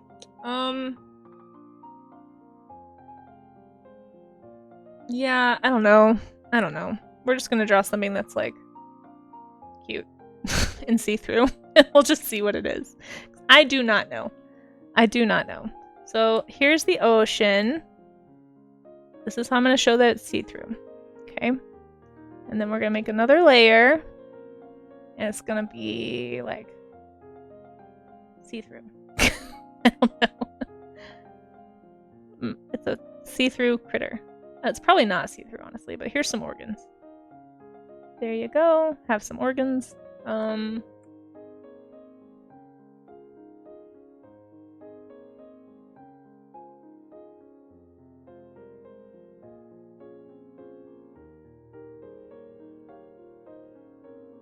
know there are some deep sea. I wonder if maybe it is a see-through, like deep sea critter. There are some that are pretty translucent down there. I think I just like the idea of a translucent animal, to be honest. We're just doing that. This is probably not accurate, but this is my guess. This is the game. So I'm trying to guess, and we're going to learn about it together, and then I will probably forget within 3 months, so you can ask again. That has happened a few times. We've had some repeats where it's like, shoot, I got this wrong last time too, and it's like, eventually maybe I'll get it, but maybe not. Maybe not. Maybe my memory bank is full. Do those look like organs? I don't think they do, but we're gonna pretend that's definitely what organs look like. That's a little skull, and that's my ghost shark right there. You see through. It's got bubbles. It's probably a deep sea creature, so I should probably make it a little darker. Not that dark. Oh, not that dark either. I actually hate that. You know what? Just pretend it's dark. It's fine. I like that color blue anyway. Oh, that was only 2 minutes. Well, we'll just pretend that the deliberation was part of it. Yeah, it can be regional, yeah. That people have gotten me numbers of times with regional nomenclature. Yeah. It just has to be a real animal, but you can use, I prefer the common name to the scientific name, if you want me to actually maybe potentially know and get close to what it is. But some people like to try and trip me up. And obviously a lot of prehistoric animals, when those get requested, I can't keep track of all the Latins. I don't know most of those. I pretty much draw the same thing every time. Let's see. You think they're catfish, not sharks. Oh. What's the one I'm thinking of that's actually a shark, but it's in a tank? I thought it was a pleco. Okay. Ghost shark. Let's learn about it. Let's see if it's actually a shark. Oh, it's a chimera. Yeah, it is a deep sea fish. Okay.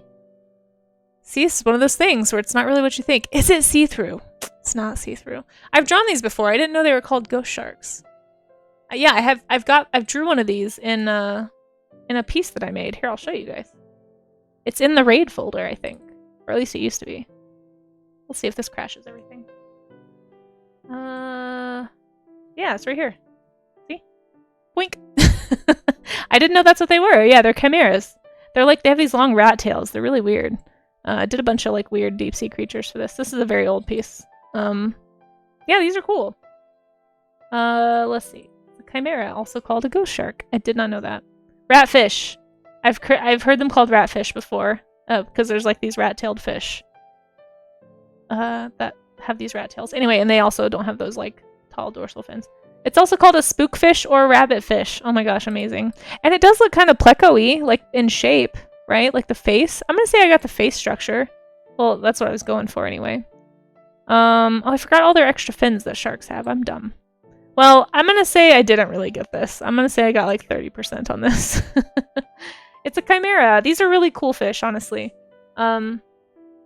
They are... Closest living relative are sharks and rays, although their last common ancestor lived nearly 400 million years ago, so not specifically close, but that is the closest that's still alive. They have these little pores that are like electroreceptors or something, like they can sense electricity. This is a very cool picture of one, to be honest. I really like this photo. That's really neat. How do I get out of this? Oh, there we go. Looks like a fishy fish. Shark-like fish with bulky heads and long tapered tails. Measured from the tail, they can grow up to 150 centimeters or 4.9 feet. Wow, they're actually a lot bigger than I thought they were. That's massive. Maybe it depends on the type. Yeah, there's lots of different types of them. Here's all the different types of ghost sharks. That's cool. I don't think I remember them being called that. Oh, here's a pale ghost shark. Or a dark ghost shark. Let's look at the dark one. Oh my gosh, he's so derpy. Look at his little face.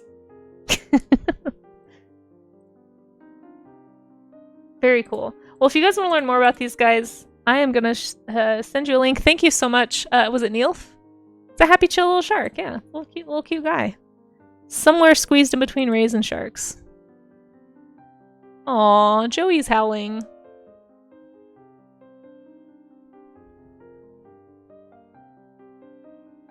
Of course he stops the minute I open my window. There's a dog that's being boarded on property. He usually just barks all day, but it sounds like he was actually starting to howl a little bit, which I was like, aw. Okay, well, never mind. But there's a link to... Of course he starts again, right? And I close the dang thing.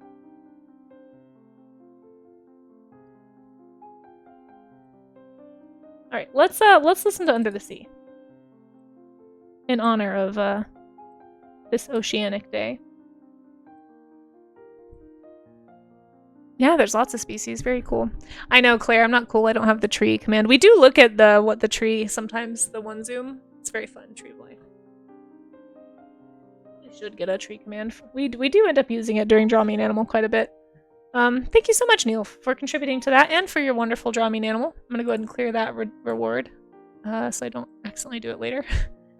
And let's draw one more, and then you guys are going to have like 5 minutes until we do the show and tell. So if anybody is wanting to show any studies that you've worked on today, there's the Discord. There's an art gym section. Just make sure whatever you put in there is work safe and also an actual study. Something drawn from observation or drawn from reference. We goes without saying, no AI, no tracing, that kind of thing. But, something drawn to improve your drawing skill. That's the whole purpose of the art gym. Is for us to put in the hard work, do the workout. Nobody wants to, but it is how you get better. Well, I guess some people want to. I was always somebody who struggled to do it, so that's why I'm here. Okay, I'm gonna do one more. You need to slip away? Hey, no worries. Thanks for hanging out, Claire. It's good to see you. I hope you're doing well. Enjoy your nap. Can you make a Maze take a nap too while you're here? See, Maze, Claire takes naps. Claire works hard. Can't get that boy to stop. Okay, let's do one more.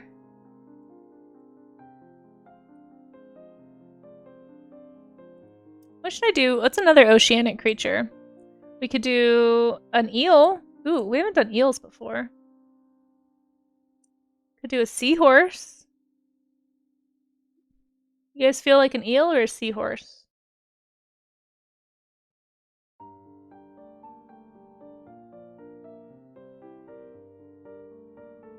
Any preferences? Can't now, maybe later? Okay. Okay. Wobbegong? Oh, I've done those before. An eel? Alright, eel was the first one I saw between the two. So we're gonna do an eel. I think I've done moray eels before, but I've never done one of these colorful guys. I think they're called ribbon eels? I'm not sure, actually.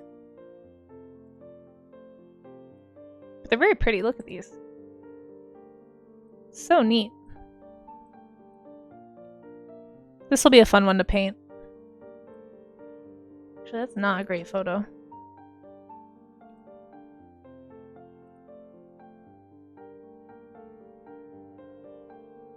Yeah, they are called ribbon eels. Oh, this is a much better photo.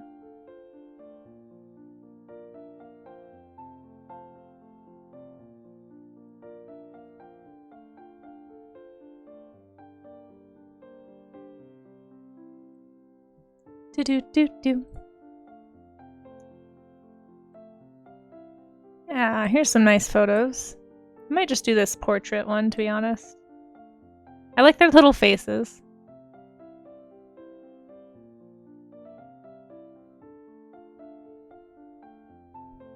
It looks like a colorful tapeworm. Do you know? Charlie's Dragon. No, it's actually it's a ribbon eel. They're really cool. They kind of like here's a really good photo of one. Maybe this would be a better one to use actually. It's a lot more crisp. Seaweed is always greener. I just missed the entire Under the Sea song. Hopefully you guys enjoyed it. I couldn't hear it. I have my volume turned down, so why is it doing that? There we go. I actually think I like that reference better. Yeah, they're really cool. And really colorful. Seeing the faces helps, yeah. Yeah, it's a ribbon eel if you haven't ever seen one before. Ribbon eel, I'm pretty sure is what they're called. Ocean Men. I might have that song, actually. Take me by the hand, take me to a land. Ocean Men. I haven't heard that song in a long time. I think it used to be on my playlist, but I took it out. Yep, there it is. We can play that for sure. I'm gonna turn it up slightly so that I can hear it. Oh, we also have You're an Ocean. Into the Ocean. Oh, we have a bunch of ocean songs. Let's just listen to the ocean songs while we wrap up the stream here.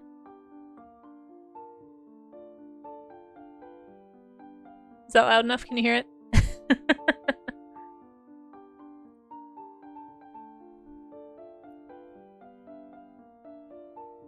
Ocean Man. Wasn't this in the SpongeBob movie?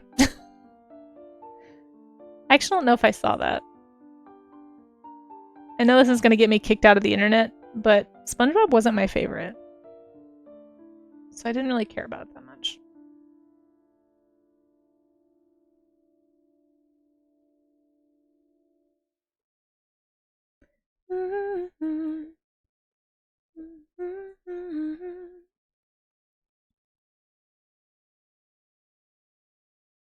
You don't like SpongeBob at all? Well, there you go. It's not just me. I think it was mostly because my little brother watched it all the time. It's kind of like what happened to me in Star Wars, but maybe a little worse. Like, my little brother would get really obsessed with stuff and just watch it on repeat all the time, constantly, all day long. And, like, I don't know. Same thing with Simpsons, to be honest. I know a lot of people really like The Simpsons, but I could take it or leave it. Like, I could maybe watch an episode and be okay, but I just think, I don't know. But if I'm gonna spend my entertainment on some dumb humor, there's just other places I go for that. Early SpongeBob was funny. No, I don't know. I think it just got overplayed for me in my house growing up, and I didn't care about it anymore. Literally, same thing with Star Wars, though. He would watch, do like Star Wars marathons every single summer. Was just like what he wanted to do and have on in the background while he was playing. And I don't know, I don't think I ever sat down and actually watched a Star Wars movie all the way through until I was in college, because I had seen all of them. I'd seen bits of all of them, or sometimes even large chunks of all of them, because we had like a game room area, so there was like a TV and like some board games, and then also the computer. And we would, of course, take turns on the computer. We didn't each have our own, because this was a more reasonable time for children. So, yeah, I would be in there, like, playing Neopets or something, and Star Wars would be on in the background, like, all day. All 6 of them. Like, in order, constantly. And, I don't know, I just kind of wasn't interested anymore. Very sad, but you know what? I think you're okay. I think you're okay.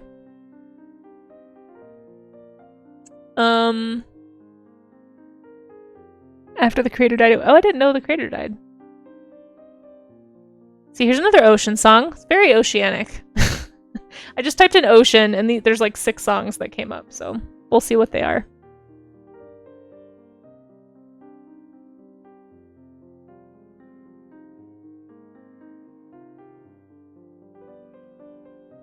I'm just going to do a really quick color study of this, and then we're going to get into the Discord. I just really like these colors. Amaze, have you ever seen this eel before? It seems like it's right up your alley with color scheme. Oh, hey Raga. Thanks so much for donating to the Plein Air Sketch Day. We're getting really close to that goal, you guys. We may hit it today. I do have another stream this afternoon. We're at 93% right now. So I wouldn't be surprised if we hit it today. And then if we do, I'll go ahead and schedule that sometime this month. I'll try and find a non-rainy day, and we might swap out one of the art gyms that are on the schedule this month for a plein air sketch day. Hey Siren, how are you? It's good to see you. Thanks for coming in.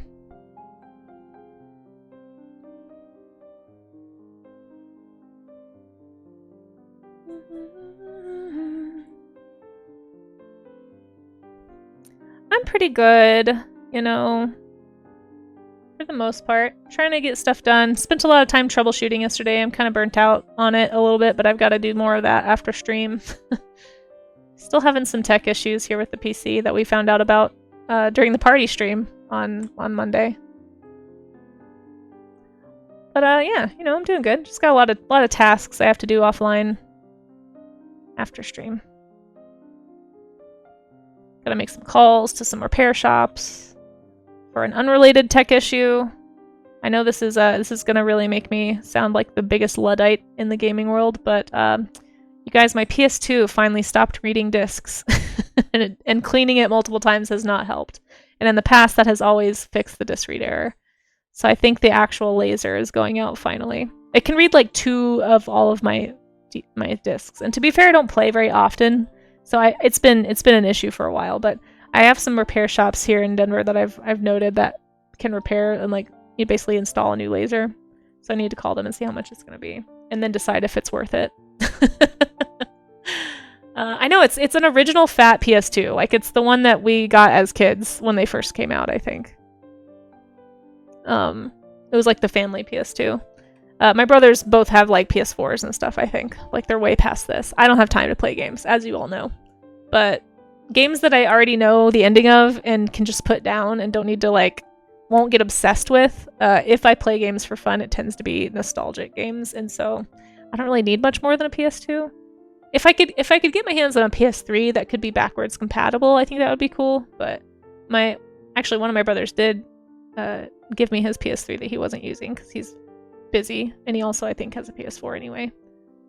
But I don't really have anything to play on it. It only came with Call of Duty and well, God of War. I guess I am interested in God of War.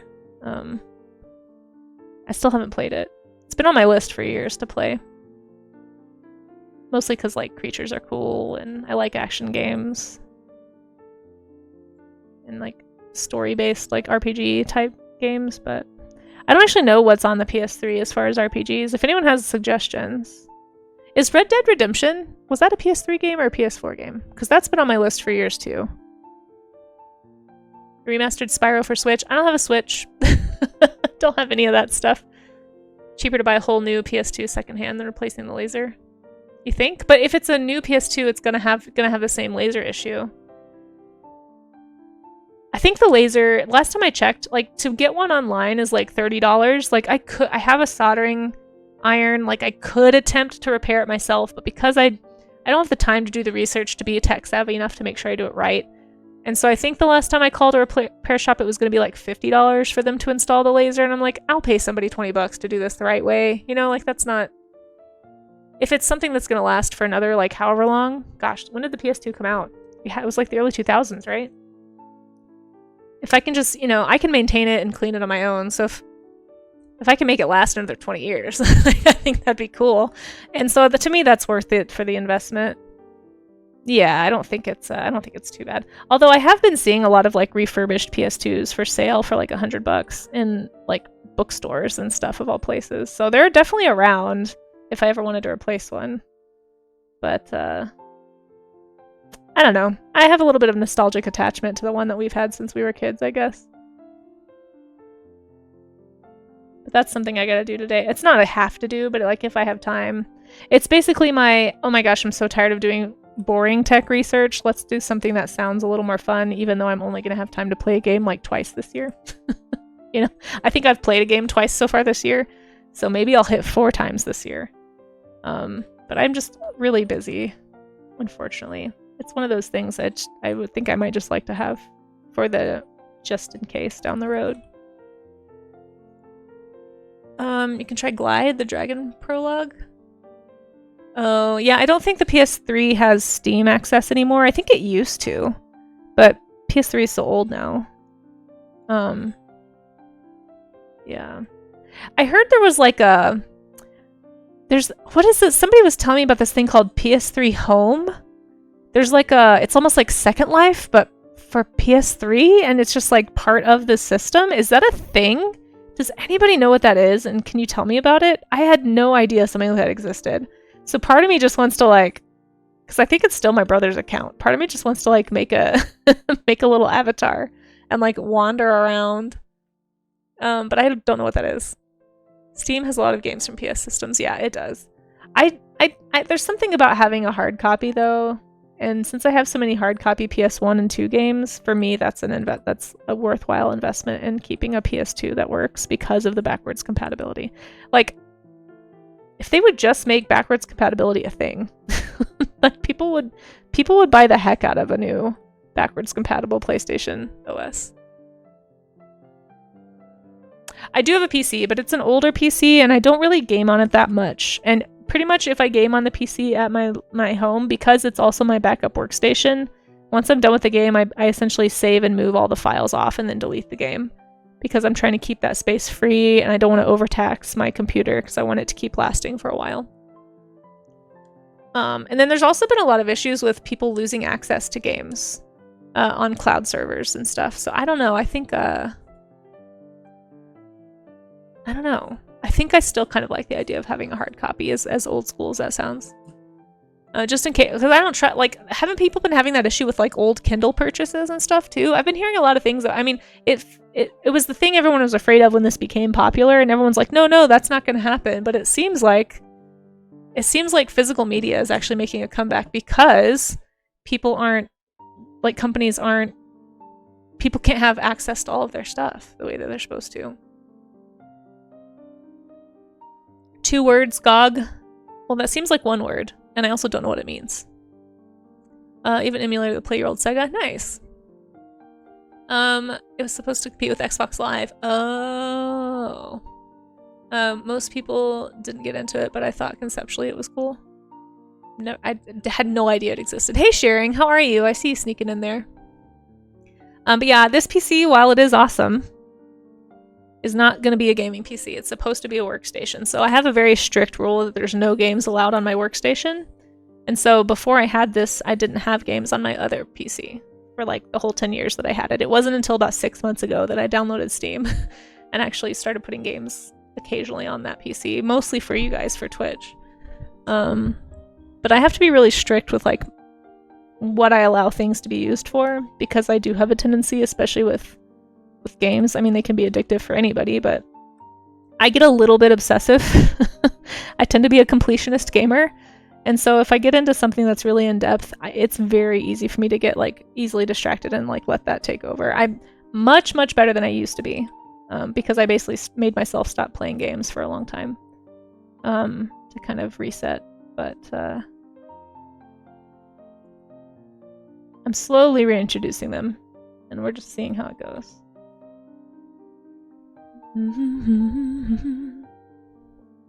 At the end of the day, we just buy a license, exactly. And I think that's why hard copies are becoming popular again, because we like the idea of actually owning what we're buying. Some people never really, I don't know, I never really got into... This is like Steam is the first time I've ever bought games that are not physical copies, and I think I've spent $10 total. I wait for things to go extremely on sale, because like if I'm not getting a physical copy and it goes away, I would rather be $10 out than like hundreds of dollars out on that game. Feel right now, come down.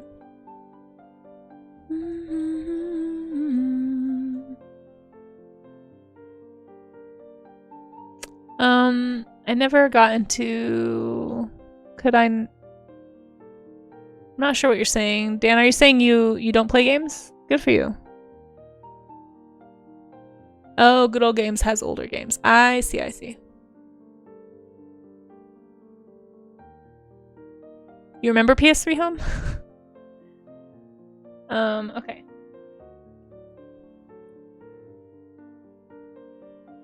Also, guys, before I forget, you guys should go follow Sleepless Art Punk as well.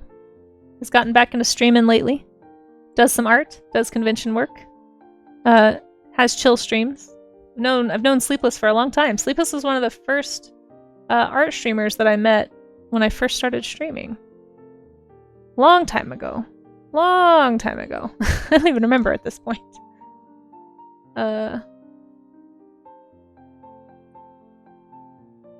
One of the few times I ventured outside of my little bubble on Twitch to go try and meet other art streamers back then. It was very intimidating. But Sleepless had a dragon on their screen, so I was like, oh, well, we'll have something in common. I should go here.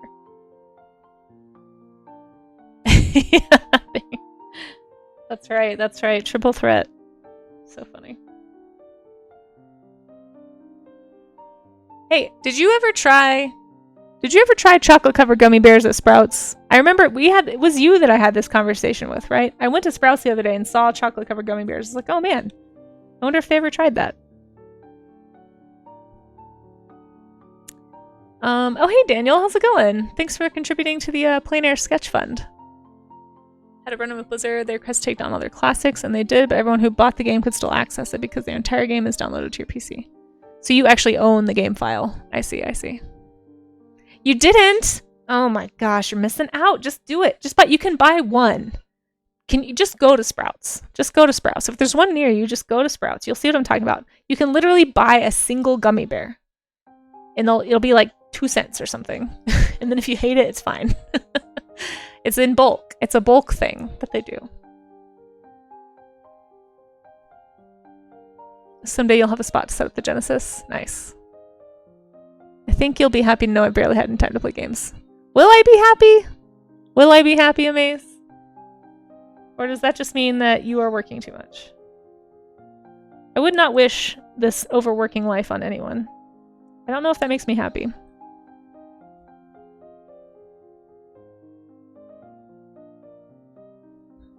I'm a lover of both things separately. Shh. You don't, but what if they're great together and you just don't know it? What if you just are missing out and you don't know? You didn't know you liked chocolate until you tried it for the first time. Or gummy bears. Just saying. Well, I was just curious. I saw them and I was like, oh man, I totally forgot I had this conversation. I wonder if they ever tried them. Guess I have my answer.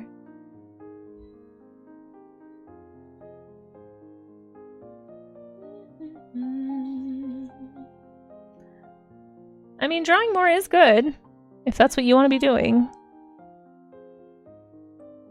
I think you're on your own journey of finding a balance, Amaze. I just hope you find it without burnout, that's all. Because from where I'm sitting, the path you're on leads to burnout.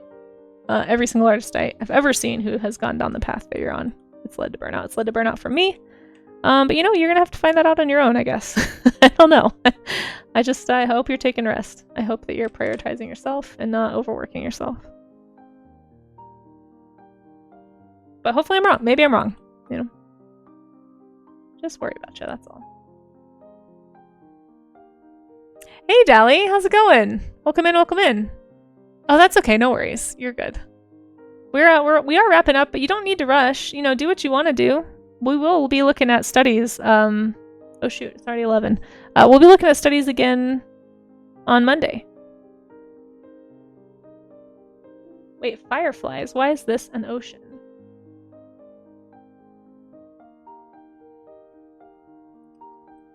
This is not an ocean theme song, as much as I love it.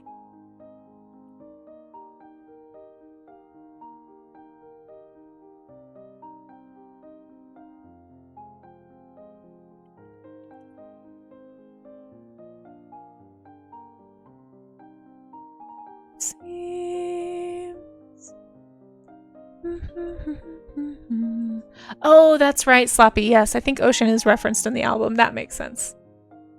Time is flying by. I got half an hour to have to go, and you're still in PJs. Aw, well, that sounds like a good day, though. Hey, Sam Santala. Welcome in, welcome in. How are ya? Yeah, creatures. We do enjoy creatures. We have done many rabbit holes today, yes. If you're ever around one, you'll try to do it. I'm just mostly joking, Sleepless. You do not have to. I don't want to pressure anybody into trying this. Oh, I just realized we're in an ad break. Ah, I'm so sorry. I'm so bad at this. Okay, let me zoom out for a sec and take a little stretch break. I did not notice the ads were starting again. I'm sorry. Yep, not a pro. Not a pro. No, I think you're right. That does sound familiar, Slappy. Yeah. If anybody wants to... No, I'm sorry, Sleepless. I'm really not.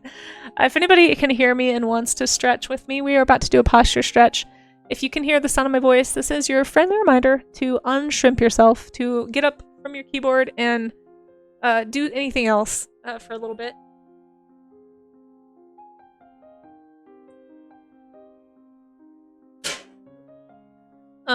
No, not your fault, Maze. Not your fault. Just means you're doing your own thing. As you should be. So what I like to do is the unshrimp stretch. So I know it sneaks up on, yeah, I'm glad it happens to you guys too. Like, it's just a thing, you know. I think it's just one of those things that's easy to ignore, or you just don't notice it because it's not that flashy. At least that's my problem typically. I'm also usually looking at this monitor or this monitor, and I only glance up here to talk to chat. So like, if it's not, anyway. But if you can hear the sound of my voice, let's stretch. So I'm gonna do some shoulder rotations, kind of roll my shoulders back into place. Arch your back, kind of like really overarch to overcorrect any hunching. Push your neck back as you do it if you can. And hold your shoulder blades together for about 20 seconds. Typically that's my goal, is about 20 seconds. Yeah, that's true too, Sloppy. There's just a lot going on. It's like between Twitch and OBS and my references and the colors on my screen. There's just a lot to look at, and it's easy to overlook stuff. But hold your shoulder blades together and kind of flex. We're unshrimping. That's right. That's right, Rue. There's a lovely example of a shrimped little Rue in chat right now. I love that emote. So funny. But yeah, push those shoulder blades together to unshrimp, and then after about 20 seconds, you're just gonna unarch your back, basically. So you just kind of, it basically makes you sit up straight. And if you do that every time you notice you're hunching, eventually it helps with your posture. You're speed painting. Oh gosh, Dally. Just get what you, as I always say, you don't need to rush. Just get what you need to out of your study. We will always look at stuff on the next art gym too. So I just want it to be, as long as it's useful. Yeah. You rely on the art gym to paint. Well, honestly, sometimes, Dally, me too. One, I'm honored. I'm honored that this is helpful in that way for you. But also, like, I get it. Because, like, most of my day-to-day is going to be tech issues stuff. It's going to be admin stuff. I got to take some photos of some original art, put them on my Ko-fi. I'm going to try really hard to get my Ko-fi shop updated this month. It's, like, been on my to-do list for months, and it just keeps getting pushed to the side. But yeah, so much of doing art is really not actually doing art. I think I said this earlier on stream today even, so forgive me for repeating myself, but for those, it's always funny when people are like, oh wow, you're an artist, like that sounds so fun, I would love to just sit around and draw all day. And I'm like, yeah, me too. I would love that. That's what, you know, that's what it would be nice to do. So much of it is not that. It's very much not that. It's literally so many other things. It's like running a small business and being a social media manager and like a community manager if you have a Discord. Like, I'm trying to work on some more community stuff for Discord. I'm thinking about doing a more regular movie night. I don't know if anybody would be interested in that, but let me know. I'm kind of leaning toward Tuesday nights. I feel like on average that tends to be my night of just head down and working in the studio, so it'd be easier for me to host. But if I have any mods that are interested in hosting a movie night, sometimes let me know if there's a day that works for you.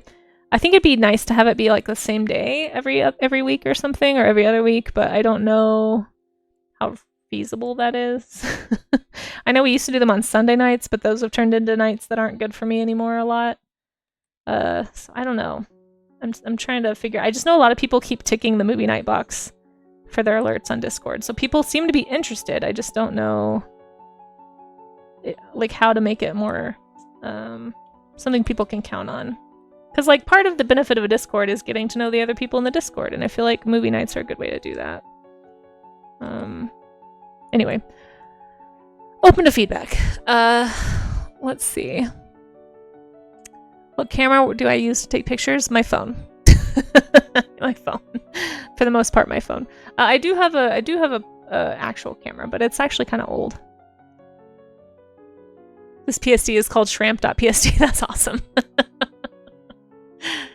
You happen to still have your 5-minute warning alarm set from Liz and Denver's online class, and that was the only reason I did keep drawing. Oh, The only reason you didn't keep drawing right, they closed down. That's awesome. Well, Sloppy, I've loved seeing all the stuff you've been doing. You've been an artist for like 25 years and you stopped drawing every day like 10 years ago. Yeah, it's hard. It's hard to work it in when you're your own everything. You had to drop the Discord, want to start fresh. Oh, that's fair. That's fair. Sleepless. Do what you can handle, you know. But it's good to see you streaming still. See what you can do about movie night? Only if you want to, Amaze. I want to be really clear to any mod listening. I don't want this to be like an extra duty. It's just like the only people who can host movie nights right now are me and mods. At some point I may make like an option for like maybe trusted members or something.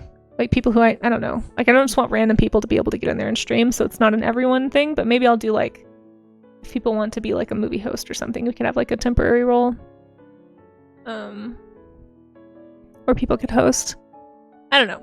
I'm just trying to process, I think.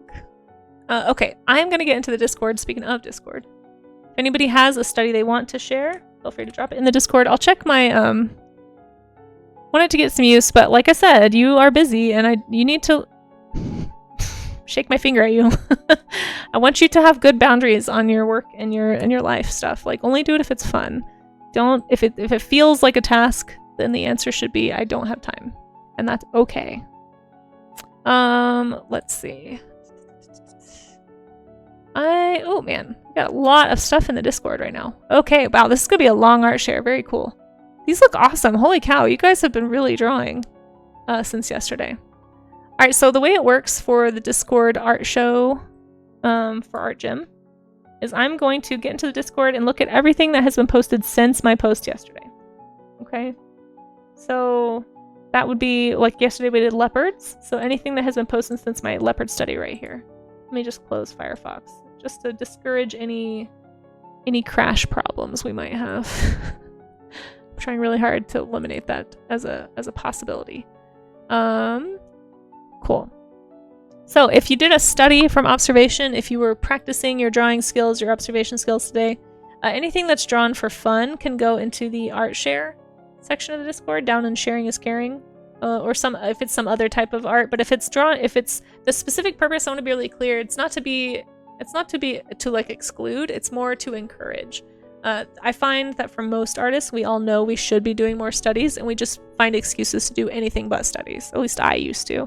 And so the whole purpose of the art gym is like it says up here, it's a place to share your warm-up studies, drawing from observation, reference, or foundational art practice only. So you can check the pin if you're not sure what qualifies as a study, but I feel like it's pretty, I don't know. Let me know if you have questions, but hopefully it's pretty clear.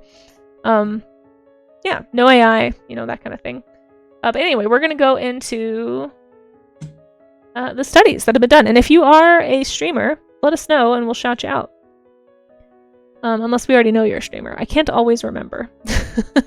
This one is a lovely big stretch African leopard study. Smugs, is this Smugsy? I think this is Smugsy. I love the way that you did this. I love the textures that you used in the color. This is a very abstract shadow you got here too. But I like that you did a little skeletal study too. Hopefully that helped when you were kind of parsing out the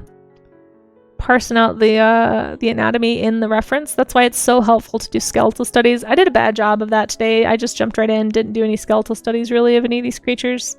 But this is always good practice. If you are wanting to truly improve and truly learn how to draw stuff and how to draw from memory, you got to learn how it's put together. You got to learn how to think about form and proportion and the three-dimensionality of something before you can actually take that from imagination. So this is a great first step here, and then you've got these lovely textures and colors. I really like the variety of brushes that you used. These colors are super, super fun. Smugsy, this looks great. Used to be an artist assistant account owner. Oh. And the good old days of Instagram. I don't even know what that is. An artist assistant account owner. A lot of the people in that Discord are people who are interested in getting shoutouts or people trying to meet other artists. Oh, I see. I don't even know what an artist assistant account owner is. Is that like you were like a social media manager? That makes sense to want to start fresh. I get it. Yeah. It looks great. This looks great, Smugsy. Thank you so much for sharing this big stretch. Beautiful painting. I really, really like it. Oh, and this is from the leopard family you were talking about, right? Right, Sloppy? I think. Leopard skull. Lovely, lovely reference here. Did a lovely leopard skull study. This looks great. I love how you're incorporating some of the contour line. Like you're really thinking about, like especially like it's especially powerful on this jaw that's receding away from the camera. You've got these lines sort of showing the form that it would be in. Just to, if for no other reason than to remind you that this is a dimensional object that you're describing with a pencil. And you got it from multiple angles too, which is really helpful because that's going to help you parse out what's going on under the skull of this creature when you look at this reference picture here. So that helps you kind of figure out what you're actually looking at. I like his little dewlap. You did a great job capturing the face and the expression here though, Sloppy. This looks beautiful. And this is the one with the little smiley face, right? You got a little smiley face spot. So cute, little kitty smiley face there. I love this, Sloppy. Really, really, really pretty. And you've done a bunch of these studies, I think. This looks great. It's great. I love that you're doing some sketching in an actual sketchbook too. That's like a whole other level.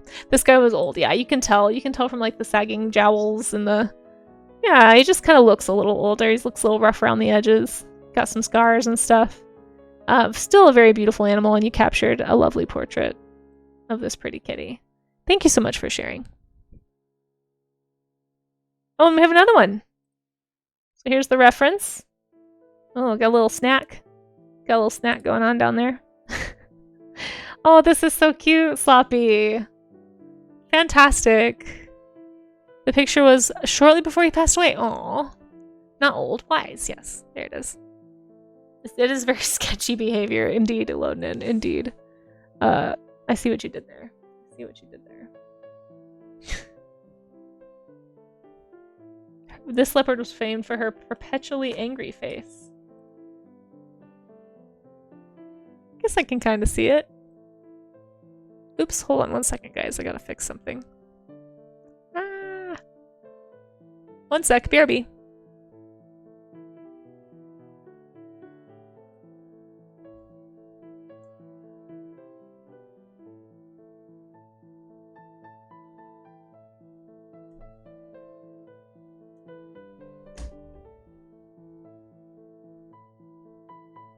One sec. I might have to actually step away for just a second.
Okay, sorry about that.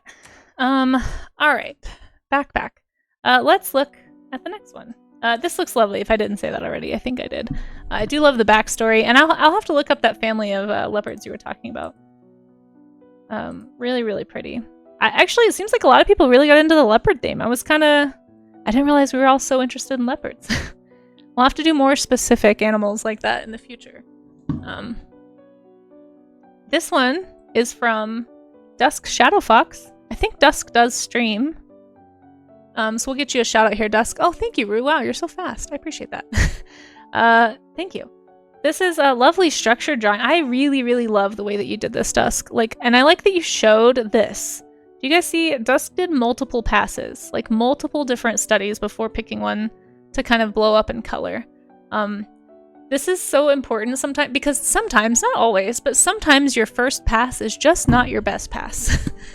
Sometimes the first attempt is like the learning, struggling, like training wheels stage. And then sometimes it's your best one. And it gets, it depends. But like, it's important to do multiple attempts sometimes. If you're getting really stuck and frustrated, sometimes a skill in and of itself is to know when to stop and move on and try something else. So, keep that in mind as you're going on your art journey. I love that you shared all of your little studies and then colored one of them. But yeah, just stacking those shapes, breaking it down into shapes to try and think about the bone structure. Like, where's the rib cage? You can see, the rib cage circle in these. You can see the hips. You can see all the joints, like trying to identify where the elbows are in relation to each other. All of that stuff is super important. So it's a great way to look at the reference. You're not trying to copy necessarily line for line and make a replica of the image. I mean, you can use a really well-defined copy skill in tandem with a study and observation skill to make a very, very believable looking study.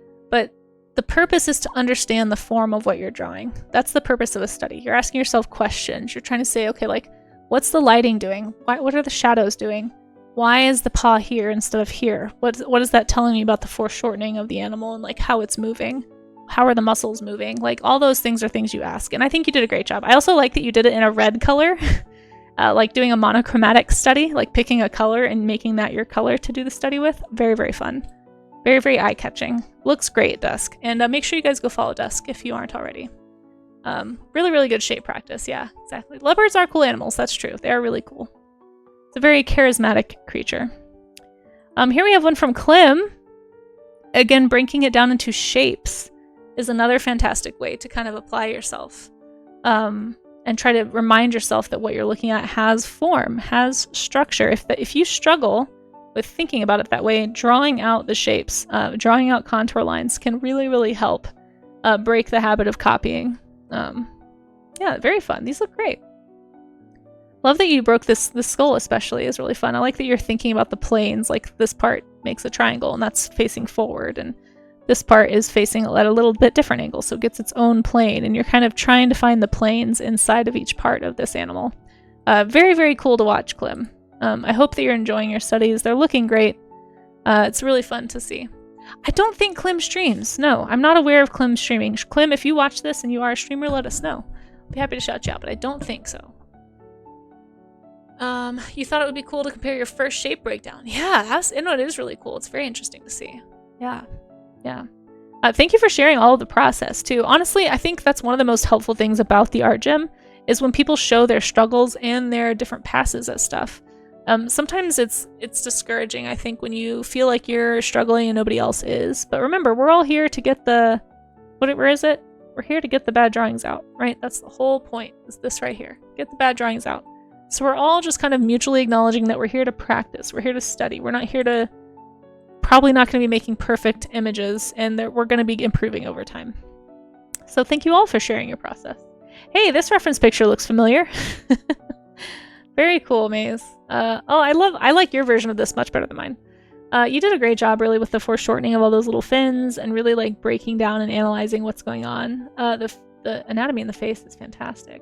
I like how we both omitted this little tiny shark, this little limpet, this little Klingon. I don't know what it actually is, but maybe a lamprey. I don't know. But it looks really great. You did a great job capturing that movement, that pose, and everything looks super proportional. If you guys aren't following Amazing Fan 15, make sure that you do. He also streams. He streams animation, comics, character art, all kinds of things. Does a great job. Yeah. I love it. It looks great. Fantastic study. Do we have a shark? Oh, we already did the shark. We'll just do fire, even though that's not water, but that's okay. Here we have a study of a sword that Miss Art drew from reference from a real sword. Very cool. You said it's a sword on the right. Okay, he does fencing. Oh, awesome. Like a little... Are they called rapiers? Can't remember. But very cool. Very awesome that you did a sword study. We haven't done one of those in a while. I find swords very tricky, but a very useful thing to know how to draw. Great job with the observation, trying to like proportion everything out, focus on the shapes. Really nice job with the hilt right here. Is that what that's called? The guard? I think it's called the guard. But well done, Miss Art Rules. Let me see if I can find a sword. Is this other one must be the maybe the case of the sword? I'm not sure what that is actually. But I can see that you did some time doing some value and shading, so very nice. The foil. Oh, is that what it's called? Oh, I thought the foil was the like blade part.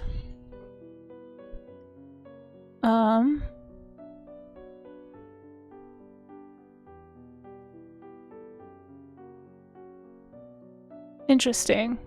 Oh, it's a welding tool. Oh, okay, that makes sense. I was gonna say that doesn't look like the sheath. Well, very cool. Thank you for sharing your studies. It's called a saber. Oh, see, I don't know any of this. Oh, and we have a sea creature also from Miss Art Rules. This is a narwhal. It looks so cute. Lovely, lovely. I like that you're dating the time of the study too. That's always a good practice. If anyone's, especially if you're working in a sketchbook. I really wish I would have done a better job when I was younger, like actually dating the pages that I was working on. So it's a very good practice to have.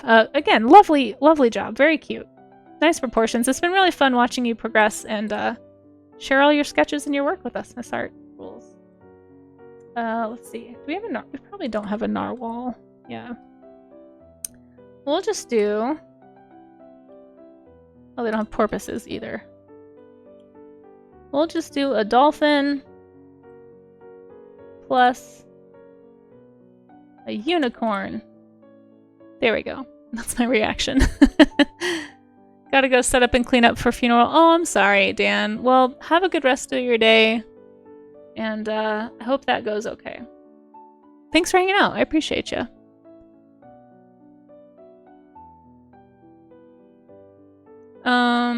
Wait, what's going on? You're annoyed that you have to either be paying YouTube member or get ads now. I know. Yeah, that is tough. So speaking of, I actually am trying out Turbo for right now. See if I like it. They had like a special where it's only $11 for a month. So I was like, well, I can just like not buy cheese one time when I go to the grocery store, and that will be my Turbo. But it is really nice not having to worry about ads. It's kind of worth it, and I feel like it's nice to know that I'm still giving ad revenue. Like, it's basically just passing that ad revenue to the streamer anyway. So it's a pretty good deal. I think it's worth it for as much time as I spend here on Twitch anyway. This is a lovely leopard gecko. I see what you did there. I see what you did there. Hey, Reiko. Yeah, you showed up right at the right time. This is our lovely, wonderful art mod, Yangula Roo. Give you a shout out there, Roo. If you guys aren't following Roo, if I'm not mistaken, this is actually a pet gecko that lives with you, right? Is this correct? So cute. So cute. I love the way you did the implied scale texture with just like pulling it, doing a reductive method or subtraction method out of the shadows or out of that color that you put in there. Really, really fun. Rue does a ton of animation, is working on these like bat animations for a bat documentary right now. Like super cool. If you want to go hang out with Rue, I highly recommend it. Rue is a sweetie also. And just really fun person to hang out with here on Twitch. So if you guys are not already checking out Yangularu, give a follow. Press that heart button right now. I know she'd appreciate it, and I think you won't regret it. Rue is fantastic and is so fast with animation. It's kind of intimidating, to be honest. How you doing, Reiko? It's good to see you. Welcome in. I was lurking on your stream yesterday, but I didn't have a chance to... There's quite a few streams I worked on yesterday that I just didn't have time to pop into. Had a lot going on, but I hope you're doing well. Reiko's another person you guys should follow if you like science communication and games. It does a lot of speed running. One of the few game streamers I actually interact with here on Twitch, and is also family friendly. So keep that in mind. Rue, this looks so good. Such a good structure. Let me see if I can find a lizard. They probably don't have a gecko emote, I would imagine, but that's kind of gecko shaped. Very, very cute leopard gecko. I see what you did there. You're gonna get a call? No worries, no worries, yeah. Oh, this is not Enoch. He's hiding in his little cubby. Okay, well, it's still very cute. Either way. Lurking, oh yeah, of course. No, I appreciate my lurkers too. Seriously, anybody who decides to lurk here, you guys are my hero. I really appreciate that. Oof, sorry guys, my stomach is kind of hurting. I'm gonna have to go a little faster. I think I need to go lay down. I think maybe I should have had breakfast before I had caffeine. These are from Volps. Wolves, do you stream? Let us know. Oh, thank you, Craig, for that contribution to the Plein Air Sketch Day. We're getting really close to that goal being hit, so as soon as we hit that, I will schedule a time. It probably will happen this month. We're actually getting a ton of rain right now, so that means we're going to have some very green mountains in about a week to show you guys. So if we manage to hit that, hopefully I can show you some really cool scenes out here. These are cuttlefish! And octopus. We have a 2-spot octopus, a flapjack octopus, that is adorable, cuttlefish, and a flamboyant cuttlefish. I'll have to look that one up. I don't know if I have any pins of that. These look fantastic, Volps. Volps, I don't know if you're still here, but let us know if you stream. These look lovely. Lovely structured drawings. It's so cool to see this art from you. Man, really, really nice line work. And just like proportion overall. These look super 3-dimensional, even though they are flat 2-dimensional drawings. You're doing a great job with some of the foreshortening here and just the anatomy of these animals. Even though they don't, they technically don't have skeletons, they're still really cool creatures that do have anatomy, do have structure to them. Just not what we're used to as structure. Oh, thank you, Reiko. Gecko emotes. You do have a ton of really great emotes, honestly. I don't know if Rue has any gecko emotes. She might, honestly. She has some very cute kangaroo emotes. It's snowing a bunch up at the, I bet. We've been getting so much rain for the past couple days. I bet the mountains are just getting dumped on, which is awesome. Honestly, it just means that we're hitting our precipitation goals. Let's just hope that it keeps on happening, because we love rain here. It's very helpful. Volps, these look really, really lovely. Thank you so much for sharing. Thank you everybody for sharing. Everyone just like knocked it out of the park today. Oh my gosh, Dracon. These are so good. Oh man, I love these color studies, Dracon, and really, really, really, really, really great job with the foreshortening on this one. That is not easy to do, and you really made this look like solidly coming toward the viewer. You really nailed the perspective and the proportion and the foreshortening on this. I also like how you kind of stylized the markings. This looks awesome. I mean, these both look great. Great proportions on this one too. Again, with the stylized painting and markings. Like, these are fantastic studies. Great job. Really nice job paying close attention to proportion and kind of like looking at the reference and drawing what is actually there and then not just like making stuff up. It's a very easy habit to slip into for anybody, but you're doing a great job. And I'm so glad that we get to see your work. Thank you so much for sharing it with us. This looks fantastic. At least I'm pretty sure this is Dracon. I think the name is different in Discord. If anyone is unsure, you can actually, if anyone doesn't know this, you can actually, I think I saw this in chat earlier, you can change your nickname in servers if you click on your little profile icon and go to server nickname. So if anybody is wanting to do that. I can't remember who asked that earlier. There you are, Dracon. Yeah, these look great. Lovely stuff. Very, very good. I think yeah, we do have a shark emote right there. And the next one is also from Angularoo. Little hermit crab for Mermaid. Are you gonna make a? Oh my gosh, Rue. I know you said you're on a call, so you probably can't answer, but I sure hope this means you're making a mermaid crab. That would be hilarious if somebody did that. I don't think I've ever seen that. Oh, you're welcome, Dracon. Yeah, you're very welcome. You're looking forward to it? Thanks, Craig. I appreciate you contributing towards it. We are getting pretty darn close. Lovely little study. I wonder if we have a crab. Well, it's not a hermit crab, but mermaid? Yeah, there we go. There we are. And I have another one from Sloppy Salamander. Oh, you guys picked some of the same references here. Nice job. Oh, great job with the values on this. Again, with this foreshortened shark. This is so tough to do. Sloppy, these look fantastic. Wow. Sloppy, I'm just loving watching your sketching as you've been sharing with us. I'm hoping you're having fun with it. It seems like you are. But hopefully it at least helped pass the time, if nothing else, right? These look fantastic. Thank you so much for sharing them with us. Lovely, lovely values. And values, for anyone who doesn't know, in art just means basically shading. It's like describing shadow. And so you call it value. So you have like your light value areas and your dark value areas. And that's how you describe the form. Fantastic shark studies. And we have another leopard. Oh, and you even drew the tree. Oh gosh, that's ambitious. Really nice job though. Even like with the contour lines on the tree, I can see you really trying to think about this as being like an object with dimension, not just drawing the outline, but actually thinking about it as a structure. That's going to help so much. You're really filling up the sketchbook, Sloppy. Well done. Well done. This is fantastic. Lovely pose on this leopard. Like, really, really good job with the anatomy and the posing, and the proportion.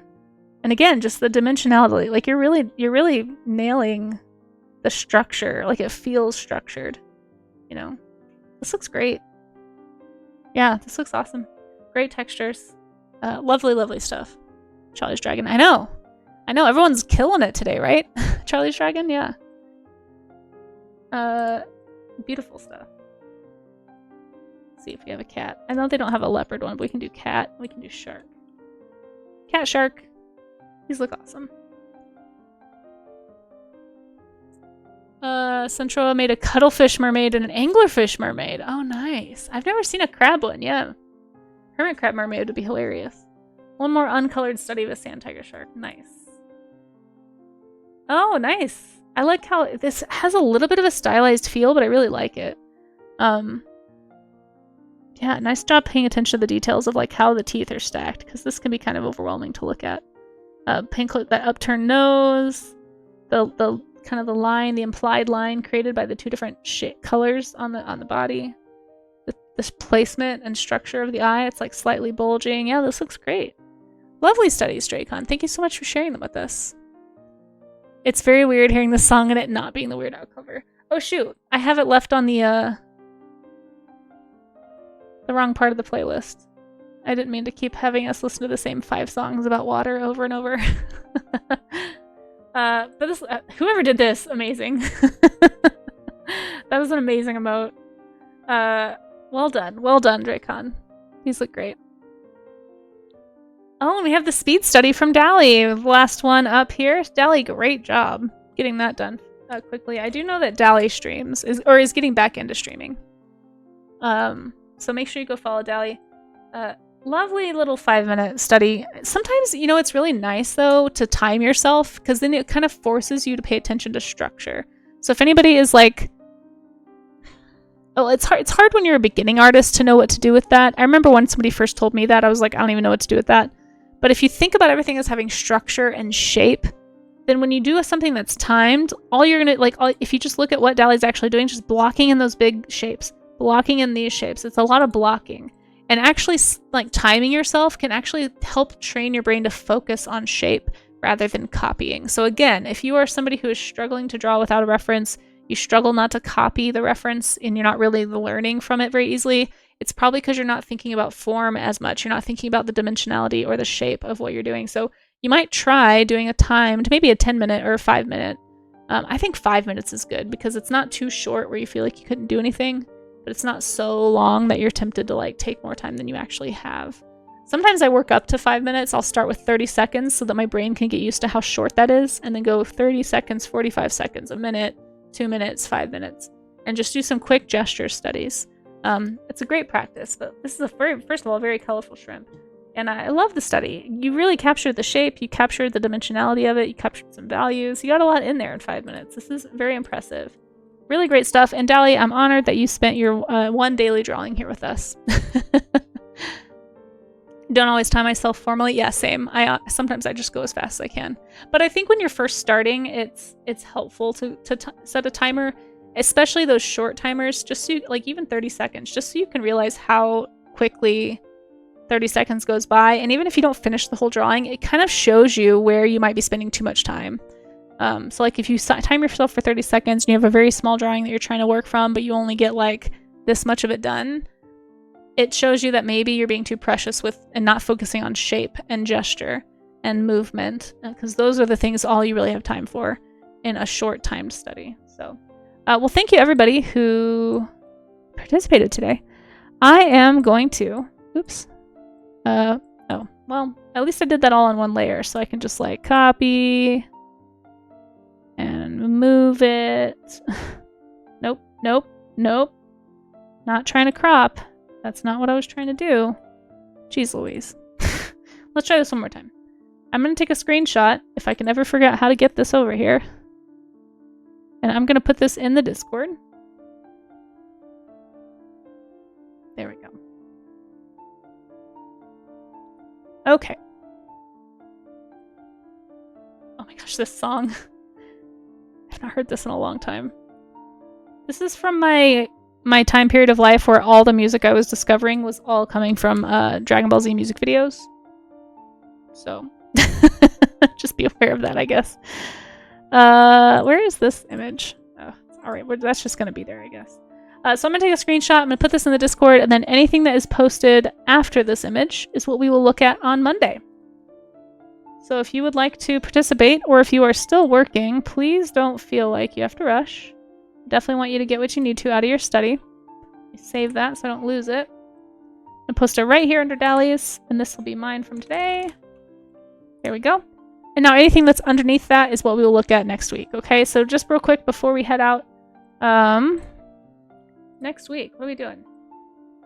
So I'll be back on at 4 p.m. today doing Sea Slug Dragon Design Day, so come on back and help me vote on a Sea Slug. And then next week we're doing figure studies because we're also doing character camp. If you guys haven't seen the schedule yet, I am going to try and do 2 character camps this month, so keep that in mind. But yeah, we're gonna do that. So I'm pretty excited. But come on back. If you can't come back tonight, come back for figure studies on Monday. Oh, and thank you, G-Banks. I appreciate that follow. And we'll be doing that. But for now, we are going to find somebody else to raid. So don't go anywhere just yet. You can get extra channel points for sticking around. If you need my socials or my Discord, there they are. And I just want to say big thanks to everybody who hung out today, all the lurks. Look at chat. Why? What did I miss? Oh, prediction! Thank you, Pyro. Thank you. Did somebody trigger it for me? Is that something mods can do? Oh, thank you. Did you do the one earlier too, Amaze? Because I saw that it had been done. Thank you for handling that for me. So there you go. Thank you for helping me not forget the prediction, both of you. The winner was 3. I did 3 studies today. So if you thought I was going to do 3, you got some channel points. So there you go. Hopefully that was fun. I'm going to try to start doing a prediction every single time we do studies, if I can remember. But thank you to everybody who's showing up in the credits. Thank you for the cheer from Outernet. Thank you, mods. You guys are awesome. I appreciate the follow just now. I'm not sure if that made it into the credits. Thank you to all of the patrons. I seriously appreciate y'all. You guys really do help me keep the lights on around here. And yeah. Oh, hey, Chris. How's it going? You caught the end? That's okay. Yeah, we're starting earlier now. We start at 9 a.m. Mountain Time now, so it does go a little earlier than it used to, but we went over by quite a bit today, so sorry about that, everybody. Real quick before we go, just because I forgot to yesterday, you guys should go follow Chris Wright as well. Fantastic artist here on Twitch, and you're missing out if you're not following Chris. You can also pester him with lift commands. Oh, you guys, and Chris is going to start doing art workouts. And we have a clip of one now. Even though his clips are not public, just trust me, it exists. I know because I made it. Let's go find somebody to bring some Art Twitch love to. Who are we gonna go visit? We always try to visit somebody who's... I tried to go for family friendly first, and then like kind of work safe, and kind of go down the list. I typically raid into artists. If for some reason there aren't any artists on, we might go somewhere else. But for now, let's go say hi to somebody we haven't said hi to in a while. Oh, see, that person's playing games. Ooh, we haven't said hi to them in a while. Who else have we not said hi to? You know what? Actually, let's go say hi. We have not rated this person in over a month, and they rated us the other day. It was very generous. And they're doing a study. So I feel like it's extremely relevant to what we're doing. So let's go say hi to Neela. I don't really have a raid command yet. Eventually I might. But Neela does fantastic work. Is doing a gorgeous, gorgeous study. And we're going to return the raid favor. So stick around. You guys will love Neela. Actually met them, I think, through streaming last year.